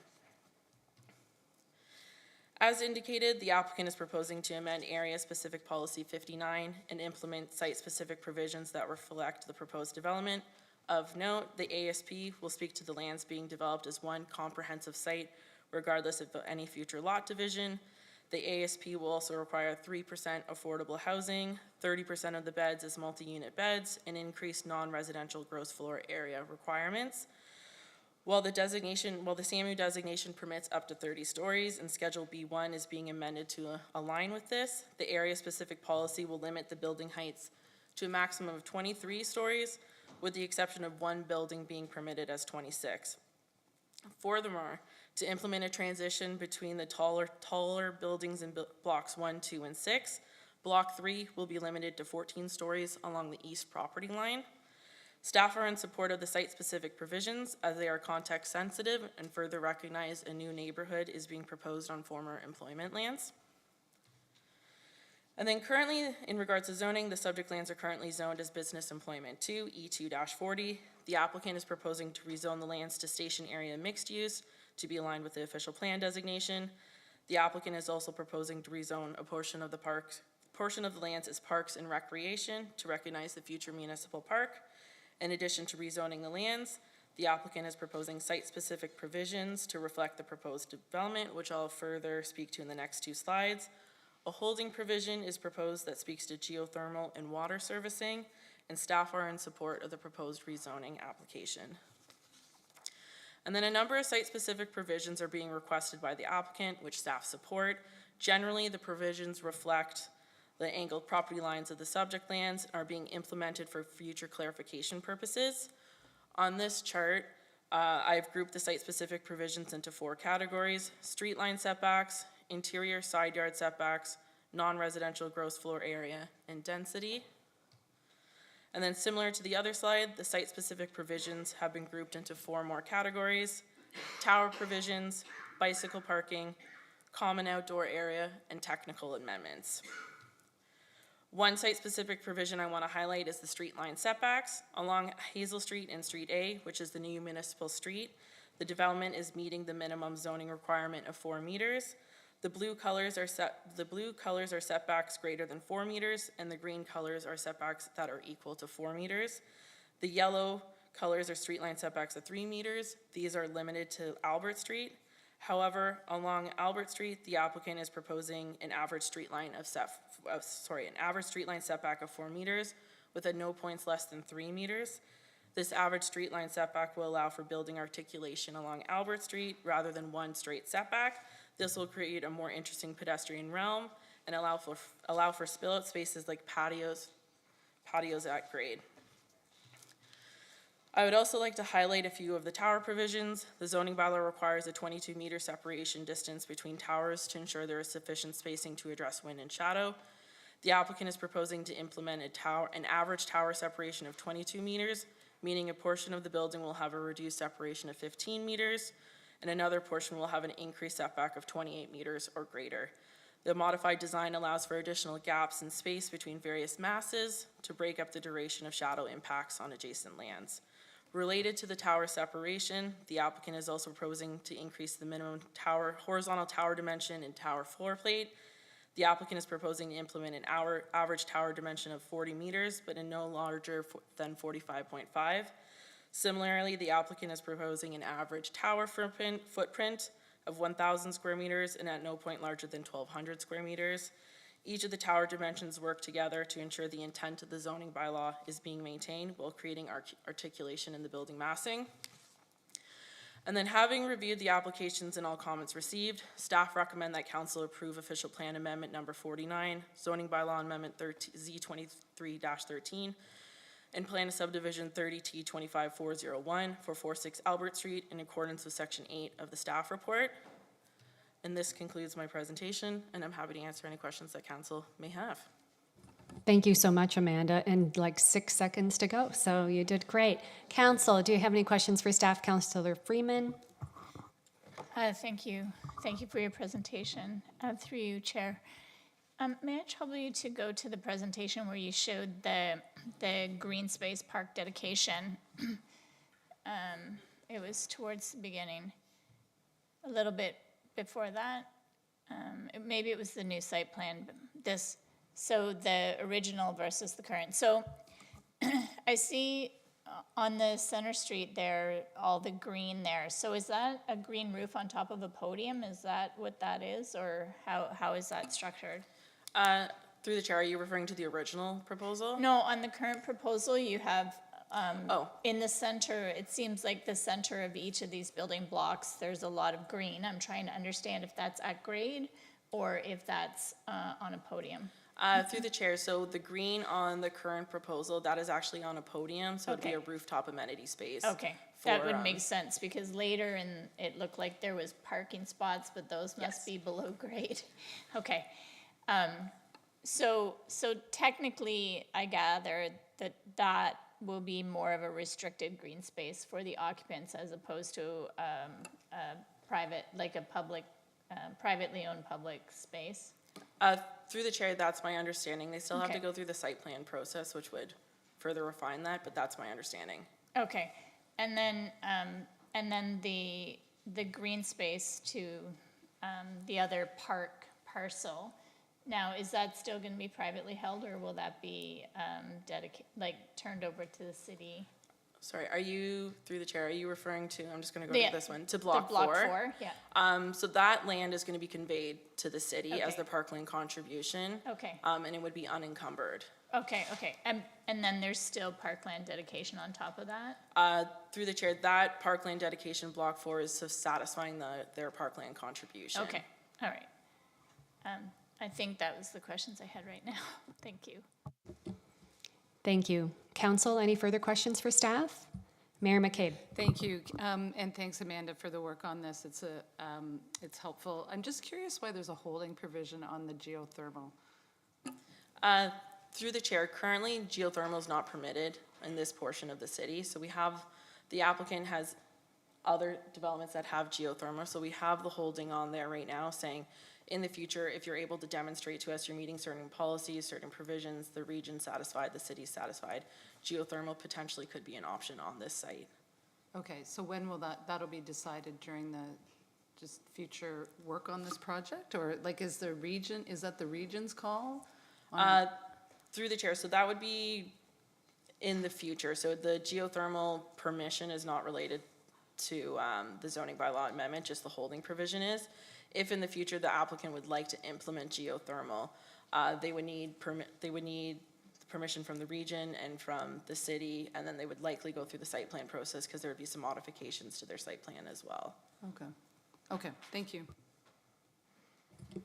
Thank you. Council, any further questions? Councillor Wright? Thank you. Through you, Chair, my first question just follows on Mayor McCabe's question. My understanding is that this is a contaminated site that goes through a record of site condition, and that sometimes geothermal is prohibited where there's known contaminated lands. So is that also a contributing factor in this case? Through the chair to Councillor Wright. So the applicant has proceeded through a record of site condition, and they do have a certificate of property use that does have some limitations. There's certain areas that were identified where I believe asphalt would need to be poured, and those areas couldn't be contaminated or couldn't be used for geothermal, but the applicant would be able to further explain the geothermal and the CPU. Okay, thanks for that. My other questions are really regarding the conversion of employment lands to residential, and this is also stationary mixed use, which also obviously supports commercial employment. And I guess my question is really around, are there any particular risks associated with losing industrial land within our city boundary holdings? And secondly, just noting that whether there are other conversion projects that are contemplated in the same MTSA. So this one is within 800 meters of the Research and Technology Park. And I'm just wondering if this is sort of the beginning of some conversion in this neighborhood, or whether this is really just a standalone. Through the chair to Councillor Wright. So the lands are currently designated as station area mixed use, which already contemplates for residential uses. Prior to the lands being designated as station area mixed use, the region did identify this area as an area to be removed from the employment designation. So it's already gone through that process. This official plan amendment is more or less just to identify this development in the official plan and amend the area-specific policies. And then in regards to your other question about other conversions, I'm not aware of any other conversions in this area, and if they were, they likely would need to go through a public process similar to this one. Thank you. Any further questions, Council? I have one, and I do have questions for transportation and for parks, but I will hold those until after the delegation. I'm wondering, Amanda, if you can speak to the area between blocks 1 and 2. I know that that's just a bit of a narrow strip, and I'm just thinking about safety and what that looks like. Yeah, so through the chair to the chair, I'm going to go to the original proposal. So in the original proposal, there was a pedestrian pathway that was proposed between blocks 1 and blocks 2. Now that pedestrian pathway has shifted to the south end of the property where block 9 is now, and it's going to be an emergency access that functions as a pedestrian area. But between blocks 1 and block 2, there's going to be no, based off the current plans, there's going to be no pedestrian connection all the way to Street A. There likely will be fencing in some portion, kind of preventing that movement upwards and forcing them to go either along Street A or into the emergency access. It's a little bit hard to see, but towards the top where it says 21 story, between the 21 stories, there is a playground there, and that playground is associated with a daycare for this development. So that area has already been contemplated for a daycare space, but there will be no pathway from Albert Street up to Street A through Blocks 1 and Block 2. Okay, thank you. Okay, if there are no further questions for Amanda, then I would ask any registered delegations to come forward, which is Brandon Simon from the Planning Partnership. Welcome, Brandon.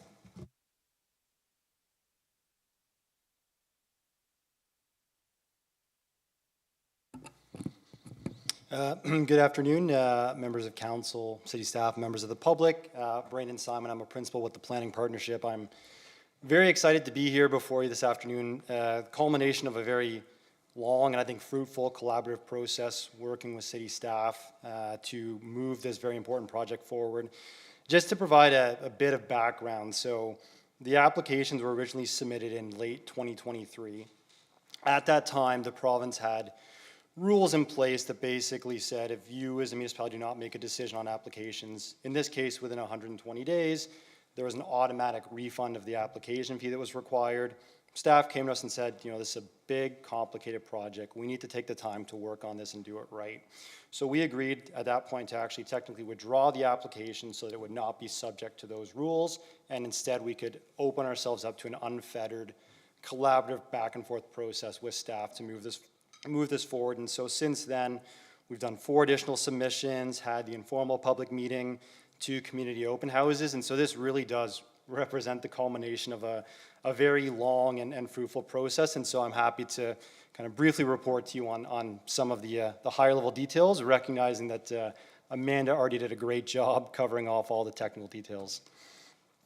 It's first, in terms of the site's location, this really is a prime intensification area. It's within the MTSA, as Amanda noted, also in proximity to UW, Wilfrid Laurier, the Research and Technology Business Park, the future hospital on Behringer, Northdale neighborhood. This really is an area that has an abundance of uses, services, and amenities, and it's no surprise that the city has planned this for intensification through the new stationary mixed-use designation that was finally approved by the province late last year.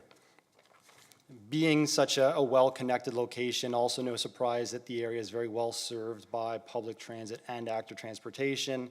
Obviously the LRT route principally, but a number of local and express bus routes, bike trails, bike lanes, multi-use paths. So really an excellent opportunity to prioritize intensification to an area that can support multimodal transportation activity, which is obviously a huge goal of the city. I obviously don't need to remind any of you of the ambitious housing forecast that the city is now subject to through OPA 58, 63,000 new residents between 2021 and 2051. The city has also obviously been very proactive in confirming the provincial housing pledge and trying to promote the vast majority of this future growth through intensification rather than greenfield development. There's also obviously a pressing need for new affordable housing, and that's in spite of the provincially mandated delay to the implementation of inclusionary zoning. And there's also obviously already been some discussions about the regional water supply issue, which I think unfortunately will exacerbate the housing supply crisis in the short term. But thankfully, it seems like there is some coming light at the end of the tunnel with respect to that issue, and so we really want to position this application to take advantage of the future water capacity as soon as it becomes available later on this year or into early next year. In spite of the great location, the access to transit and active transportation, obviously the site right now is very uninviting given its legacy heavy industrial use. There was also contamination as I think referenced by Councillor Wright, and so the applicant has very proactively advanced the record of site condition process, and so has clear direction from the ministry on how to rehabilitate the site and enable residential use, and in doing so, create a much more open-facing, integrated, key component of the community that will invite the surrounding area into this new development proposal. And with that in mind, I want to focus on kind of 6 key themes that we've really focus on from the beginning in terms of the new vision we're looking to create here. And that's rental housing, that's affordable housing, that's good urban design, active streetscapes and public realm, multimodal transportation connectivity, and complete community. Those might sound like buzzwords, but we've gone through great pains with staff to make sure that the official plan amendment clearly requires us to achieve these important principles. And the plan that we've come up with, I think, is a great articulation of what those mean in practice. And this is a rendering showing well, I'm going to say the entrance to the site through the new public park in the northeast corner of the site. We thought that location is the ideal spot for the park because you create this thoroughfare from Hazel Street to the new public street. You get 2 public street frontages for this park. And it really is kind of a welcome mat to the surrounding community to come in and experience the park, but also the new commercial uses, the employment uses, the live-work units, the daycare, all of those other amenities and services that this development proposal can provide. I won't focus too much on the site statistics as Amanda's already covered off a lot of it. 2 of the big things I want to focus on, though, are the new street and the new public park. So together, these are over 1 hectare of land being dedicated to the city for the park, for the new street. The new street was not something that was required by the city. This was us working with the city, looking ahead to say, how can this area function from a master planning perspective moving forward, because these lots to the east of Albert Street are so deep. We wanted to make sure that this wasn't cut off from the surrounding community. This was inviting people in through the public street, through the walkways, through the park, and so it functions as a part of the community rather than some separate, isolated development project. In terms of the evolution of the master plan, Amanda already covered on some of the main pieces, but a few I'll highlight are the removal of the building previously proposed for the northeast corner. So north is actually to the left, so when I say northeast, that's upper left-hand corner there. Replacing of that with the new 0.4 hectare public park, reducing the height of the tallest building from 30 to 26 stories, and also implementing a gradation of heights, a transition down to 11 and 14 stories on the eastern half of the site, transitioning down as you move more towards the Sugarbush Park neighborhood. Addition of the daycare, as Amanda mentioned, kind of in an area that's more internal to the site, so it's away from Albert Street, quieter, a better location for the outdoor play area. And then implementation of the emergency access route, which will also, well, not also, I think primarily function as an active transportation connection. It will hopefully never have to be used as an emergency access route, but it'll still function essentially as a pedestrian muse connecting Albert Street to the new street and providing a really direct pedestrian connection. So now we basically have 3 really solid pedestrian connections through the park, the new street, the emergency access route, and we're also protecting for potential future pedestrian connections to the east as well if the city is able to secure those moving forward to the east of the site. And what we kind of have culminated with is a vibrant and even more improved community vision with a number of key benefits, like I mentioned, principally the park, the affordable housing, rental housing, mix of 1, 2, and 3 bedroom units, and a very meaningful contribution of non-residential space. And that's a mix of live-work units for local small businesses, commercial, street front retail, restaurants to create that active streetscape I mentioned, and also second floor employment uses that could be offices, institutional uses, light industrial uses. And so staff really challenged us from the beginning to provide a meaningful non-residential component here.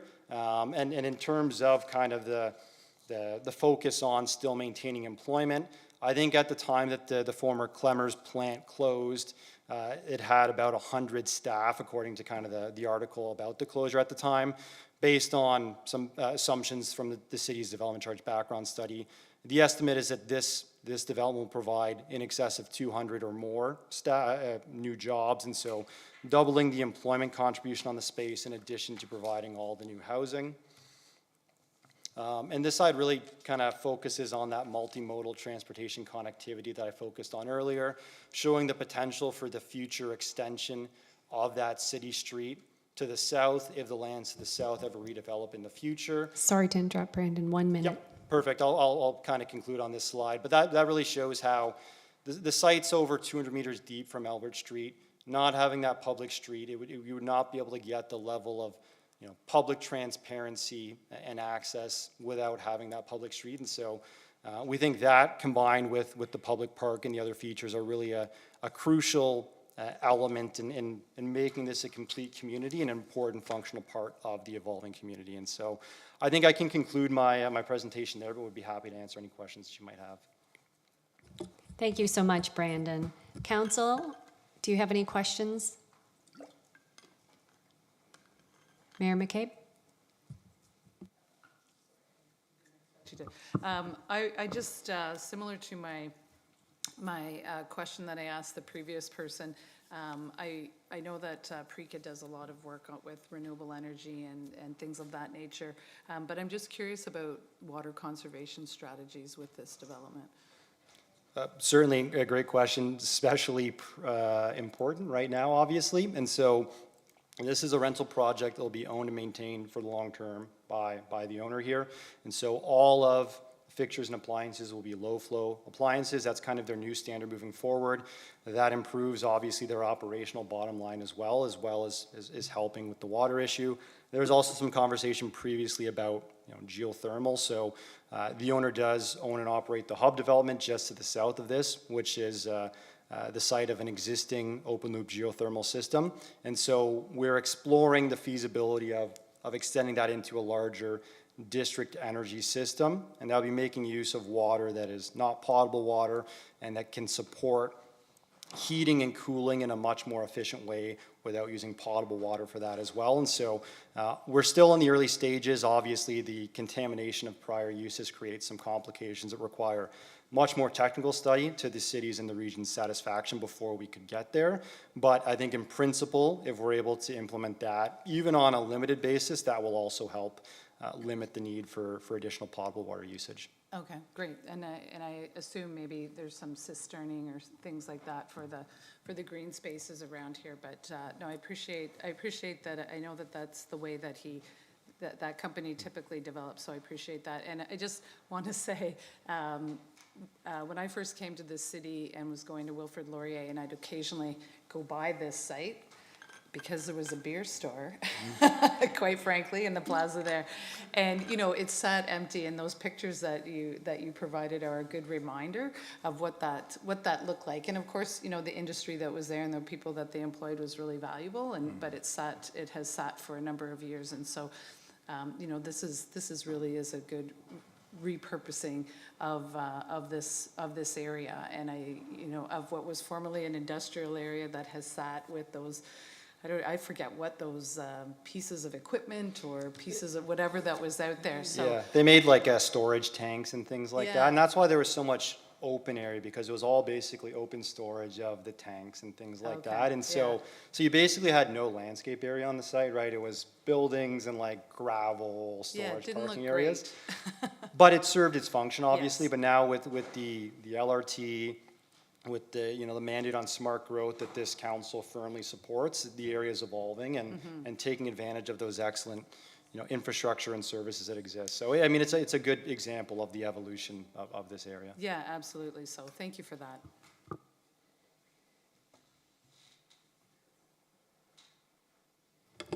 Thank you so much. Council, do you have any questions? Councillor Wright. Thank you. So I'm just, through you, Chair, I just want to go back to the, oh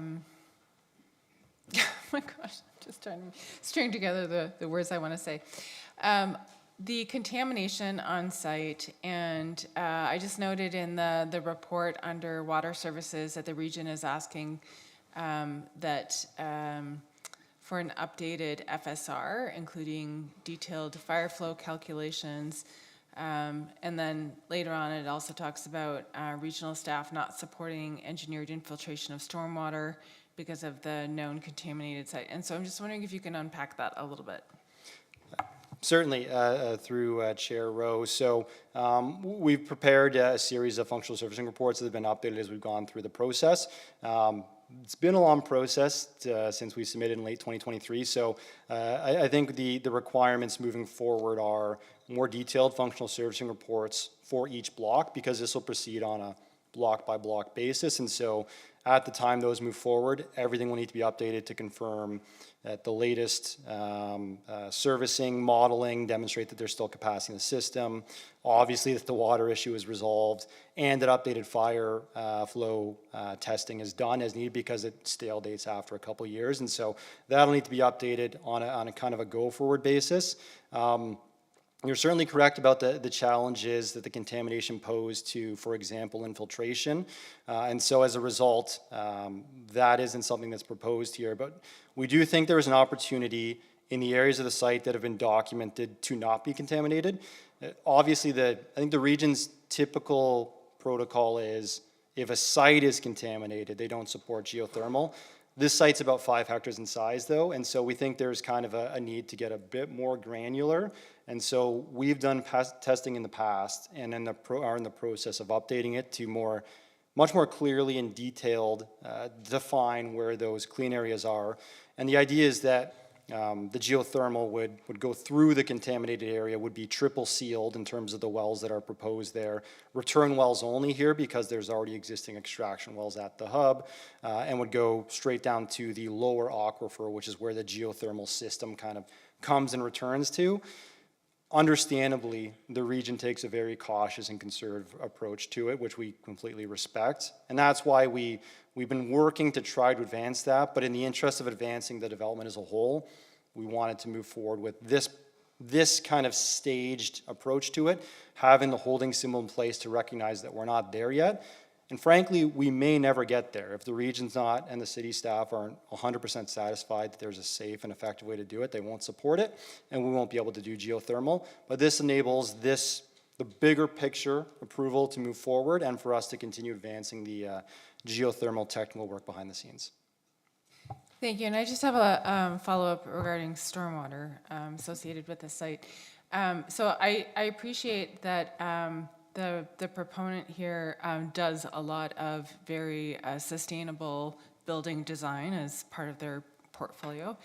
One of the concerns that I have going forward is extreme rainfall and its impact on dense infill development.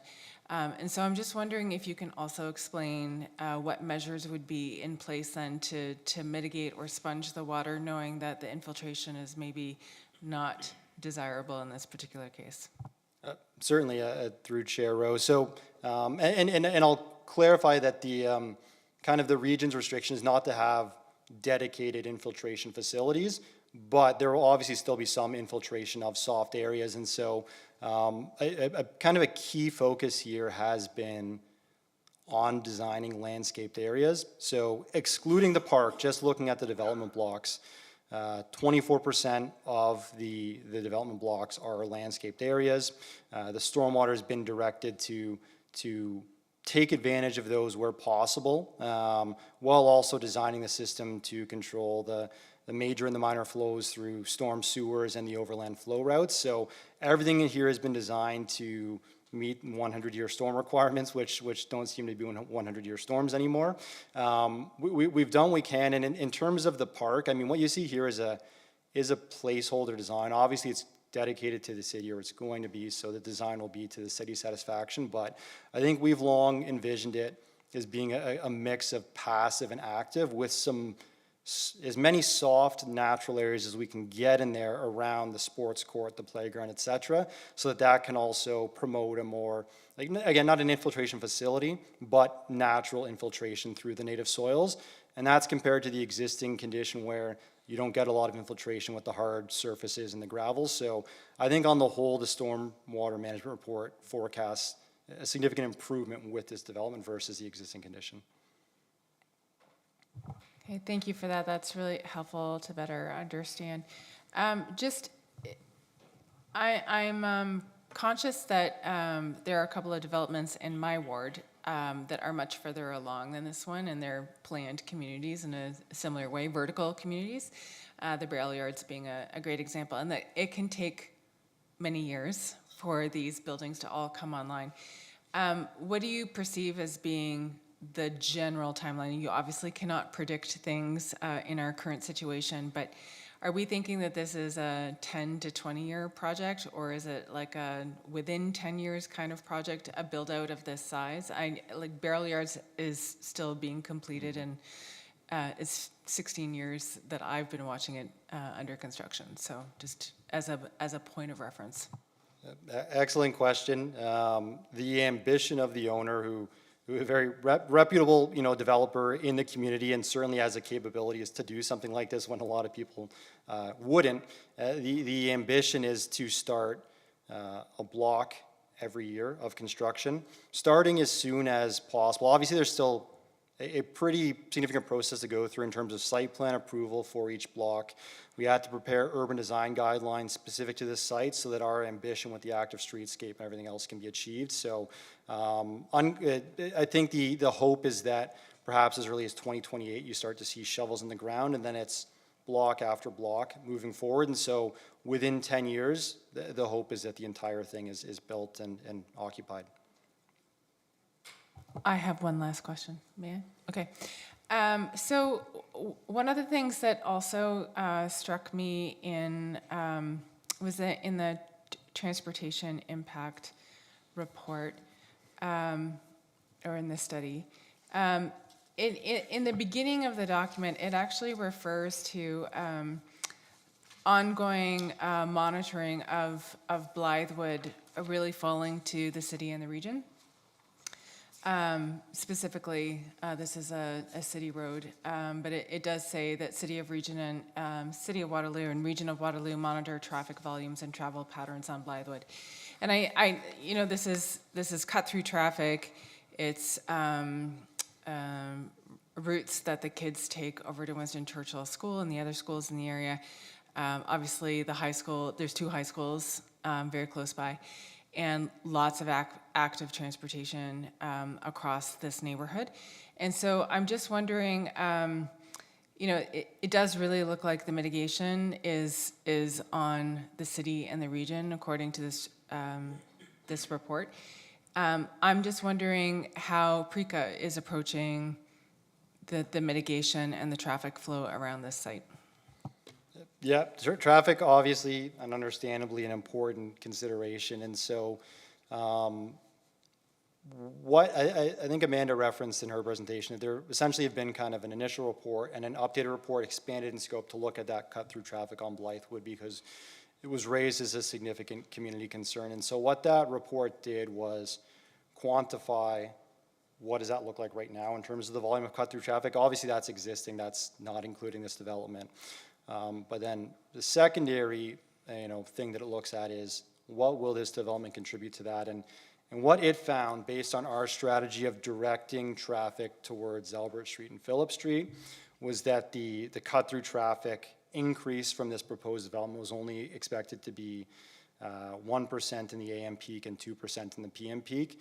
There was just not a lot of functionality to someone living here or coming here, utilizing that, when instead you can go south on Albert Street. And so what we've really focused on is concentrating the vehicular access where possible to Albert Street and to the new street.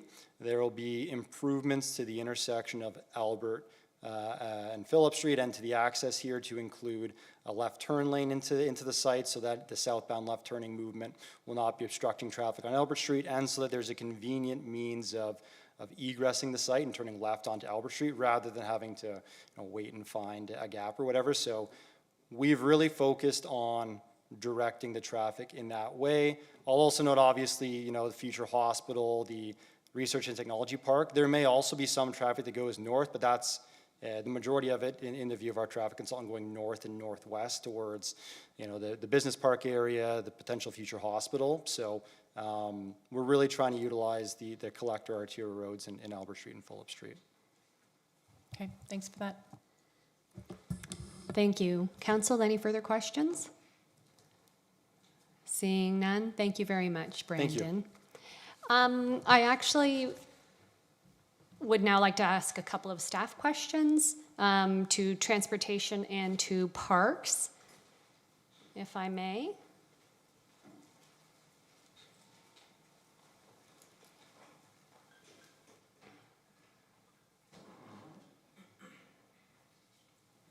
Thank you so much. I just wanted to build on what Councillor Wright was asking. As we're all aware, this neighborhood does feel under pressure with the developments coming, and traffic is the number one concern that I hear at the door. So I'm wondering, in terms of monitoring traffic impacts over time, like what measures could be considered in the neighborhood? I've raised, I know, Wildwood and Hazel, the bend there, and the neighborhood concerns about accidents and speed on Blythewood. So I'm just curious if you have some thoughts on that. Yes, thank you, Chair Rowe, for the question. There's a number of things that are going on, so I'll try to answer all your questions. With respect to the curve and the bend in the road, staff about in 2003 made some changes to signing to improve the visibility of the curve, and our data is showing that the collisions are down since doing that measure. I'll also note that when traffic is coming from the south up Weber Street to turn left on Blythewood, that there's a no left turn restriction in place there, so that will help mitigate traffic as well. When coming from the south, it would be inconvenient coming down Weber Street to turn right on Blythewood to make your way through the neighborhood to get to the new development site. It would be more convenient taking, I lost my position here, taking Albert Street directly down to the site. So out of convenience, what the developer is saying, what the consultant is saying makes a lot of sense, that the amount of traffic that this site will generate to Blythewood is minimal at best, and we don't think that the impacts will be necessarily felt immediately by this site. Thank you. I'm wondering also if, when I was outdoor knocking, I did have residents who live on Albert express concern about the roadway is now narrow and just sort of what they could expect in terms of future impacts and how, again, that could be considered as this development gets built out. Yeah, thank you for the question. So as part of the transportation impact study, there were 4 intersections along Albert Street that were assessed in light of this development, and the overall impacts are suggesting that the intersections along Albert Street will continue to operate at a satisfactory level of service. Great, thank you. That's all I have for you right now. I'm wondering, though, if I can just speak to, or ask Joel Cotter, just to speak to the view of cars versus pedestrians versus cyclists in that area, and sort of what the thought is with that development. Sorry to put you on the spot, Joel.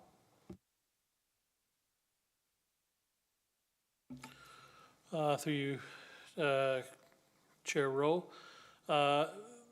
This area of the city is a protected major transit station area. The focus of the city's planning efforts are to intensify the area towards complete community objectives, but also to do it in a transit supportive way. So the energy that we've spent at planning the site, doing improvements, the Transportation Services Group has done improvements to Albert Street to add cycling lanes as an example.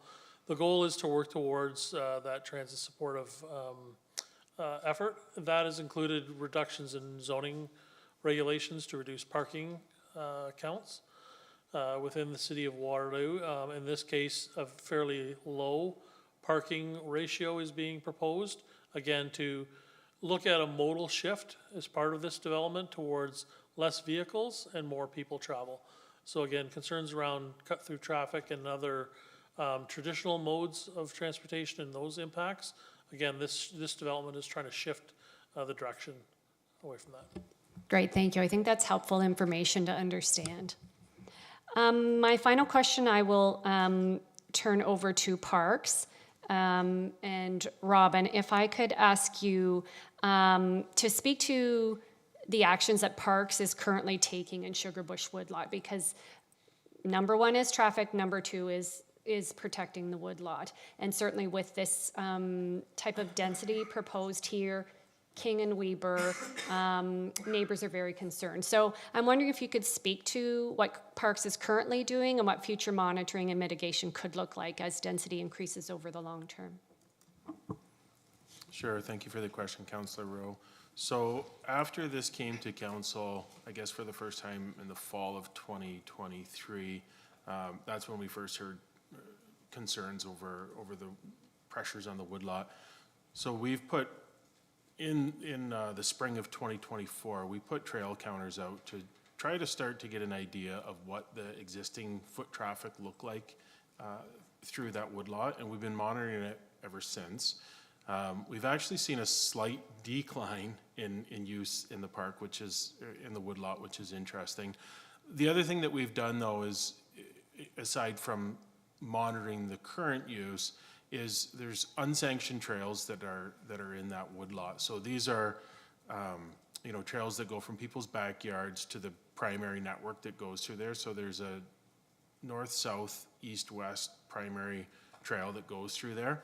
And we've tried to shut down these unsanctioned trails just to focus the use back onto those main trails. We'll continue to monitor the foot traffic in the park through the trail counters, which seem to be fairly effective.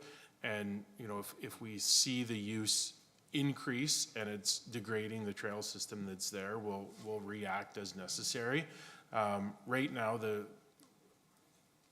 base for the trail is kind of compacted earth.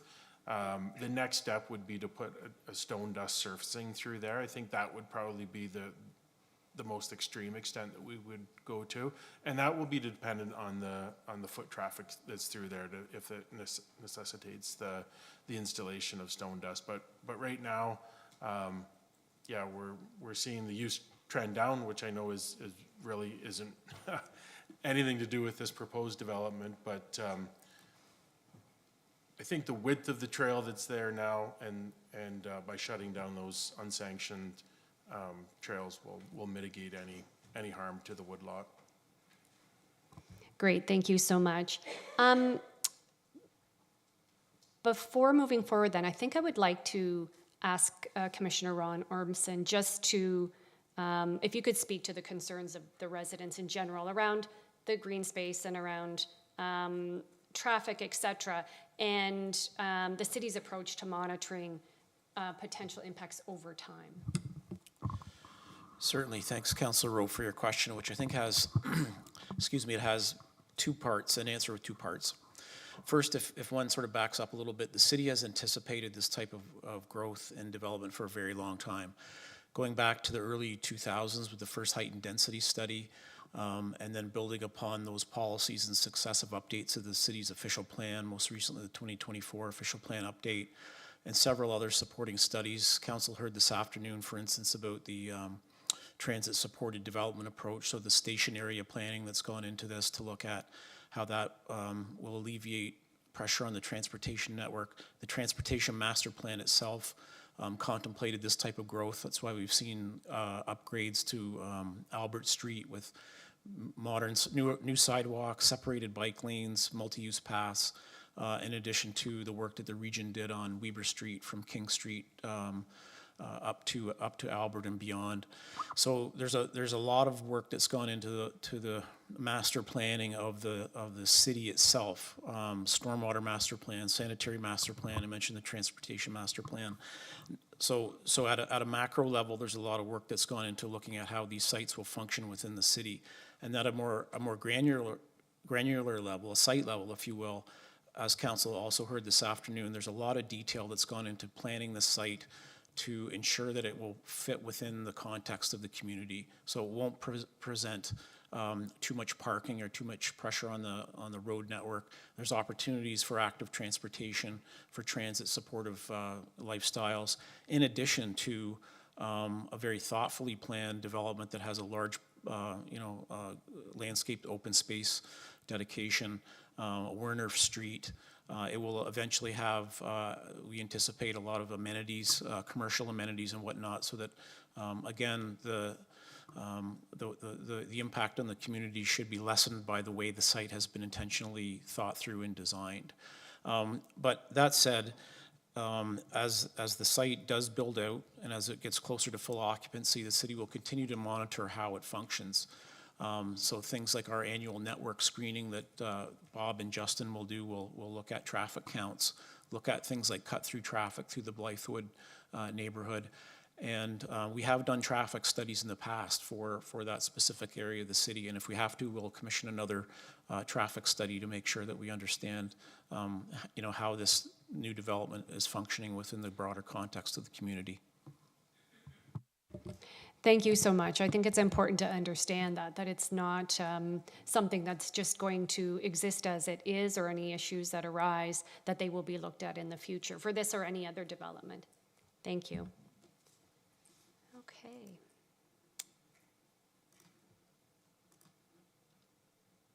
I would then like to ask if there's anyone present today who wishes to speak to this delegation. I'm sorry, who wishes to speak to this application. Seeing none, I would like to, or if there are no more delegations, this formal public meeting is concluded and the application is now open to council for motion and debate. Yes, Councillor Wright? I'm happy to move it with the formal motion here.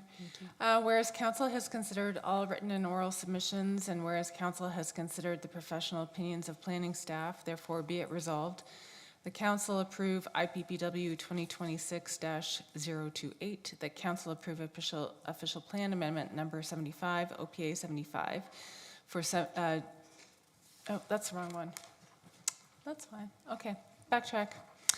Whereas council has considered all written and oral submissions, and whereas council has considered the professional opinions of planning staff, therefore be it resolved, the council approve IPPW 2026-019, the council approve official plan amendment number 49, OPA 49, 446 Albert Inc. for 446 Albert Street, as set out in section 8 of report IPPW 2026-019. The council approves zoning bylaw amendment Z-23-13, 446 Albert Inc. for 446 Albert Street, as set out in section 8 of report IPPW 2026-019. The council approved draft plan of subdivision 30T-25401, 446 Albert Inc. for 446 Albert Street, as set out in section 8 of report IPPW 2026-019. That council delegate authority to the city's director of planning to make administrative and minor modifications to any standard condition of subdivision approval and or site-specific condition of subdivision approval in relation to draft plan of subdivision 30T-25401 and minor redline revisions to draft plan of subdivision 30T-25401. That council delegate authority to the city's director of planning to determine if the conditions of draft approval are satisfied and to approve final registration in relation to draft plan of subdivision 30T-25401. And that is it for that motion. All right, and a seconder? Yes, Councillor Bodley? Are there any comments? No, if no one has comments, I will make comments, as this is a Ward 6 development. This development proposal represents the kind of growth Waterloo is increasingly seeing as we focus on strategic density. Growing up and not out allows us to accommodate residents within our existing urban boundary rather than expanding onto farmland. The proposal includes amenities that can benefit both future residents and the surrounding community, including a new public park, commercial services, opportunities for a daycare, and potentially a grocery store, as well as live-work units. I recognize that this proposal represents significant change for the surrounding neighborhood, and residents have raised important concerns about traffic, parking, shadows, and the long-term protection of Sugarbush Woodlot. If approved, it's important that these concerns continue to be taken into consideration as staff and Commissioner Ormson have explained today as the development builds out over the coming years. Okay, we have a mover and a seconder. All in favor? That carries. Thank you. Okay, we will move on to consideration of notice of motion given at a previous meeting. None. Notice of motion, none. Communications and correspondence, none. Unfinished business, None. Any questions? None. New business. Councillor Freeman. I just wanted to let council know that this past weekend was an assumption of command for the Combat Engineering Regiment 31, the Elgins, which trained both, as you know, in Waterloo and in St. Thomas.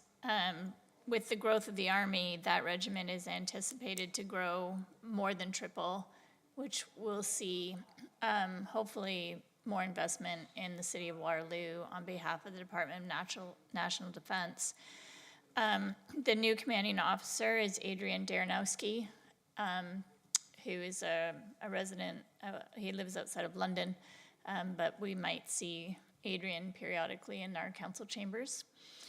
It was a really great change of command parade in St. Thomas, and it was a really great day. The weather held out, and so I did miss out on the service center, for which I was really saddened. It's probably the first one I've missed in 20 years. But I trust it was amazing and that you had good weather, and I'll look to the rest of you to provide insight on that. And I also missed out on the Pride celebrations and Indigenous celebration in the Uptown on Saturday as well. So I trust that was also amazing. Thank you. Councillor Hanmer? Thank you. Councillor Freeman has started to allude to the two things I wanted to give shout outs to, and it really to the staff in both the setup and delivery of the Pride celebration and the Indigenous History Month in what was interesting times at Times Square in City Square to make sure that things went properly. And the same thing for the service center open house. While Councillor Rowe and I were there, lots of first-time people to the service center open house, so hopefully they'll be returned again. And the staff did an amazing job holding down all the tents that kept flying around, and despite the weather, everyone seemed to be having a good time. So thank you again to the staff for all your efforts. Councillor Vasek. Thanks through you, Chair Rowe. Unfortunately, I wasn't able to make it on Saturday, but the Croydon Southwick neighbors had their 32nd annual neighborhood barbecue. They have a different theme every year, and I forget what this year's theme was, but just every year a beautiful celebration that brings together neighbors, and it's enabled now by the neighborhoods team and the funding. So nice that they're able to access that, even though they've been doing it for 3 decades now. Coming up this Saturday is the Lincoln Heights Garage Sale, June 13th from 8 a.m. until 12 p.m. So if you love garage sales, come over to the neighborhood. Anyone else, Council? Councillor Wright? Thanks, and I just wanted to also echo how great it is to have this ongoing service center open house. It's always really great to walk around and chat with everybody. Made a bunch of great connections, including just bumping into residents from Ward 7 who happened to be there, and we had a lovely chat, so it was great.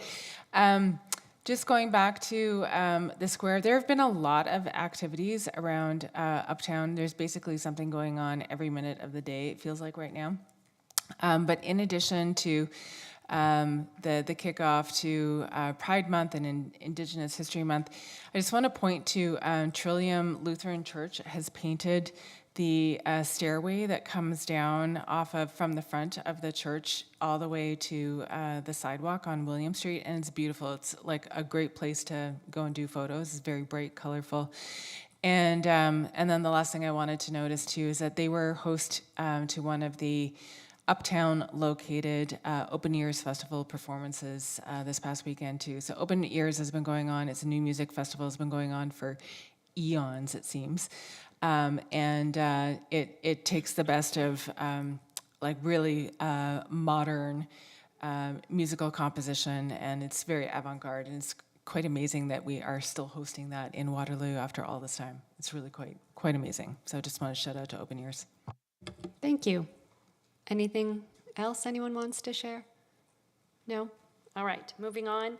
Enactment of bylaws, Councillor Bodley will move that, seconded by Councillor Hanmer, all in favor. And adjournment, Councillor Freeman, seconded by Councillor Wright, all in favor. Thank you very much. Have a great rest of your evening.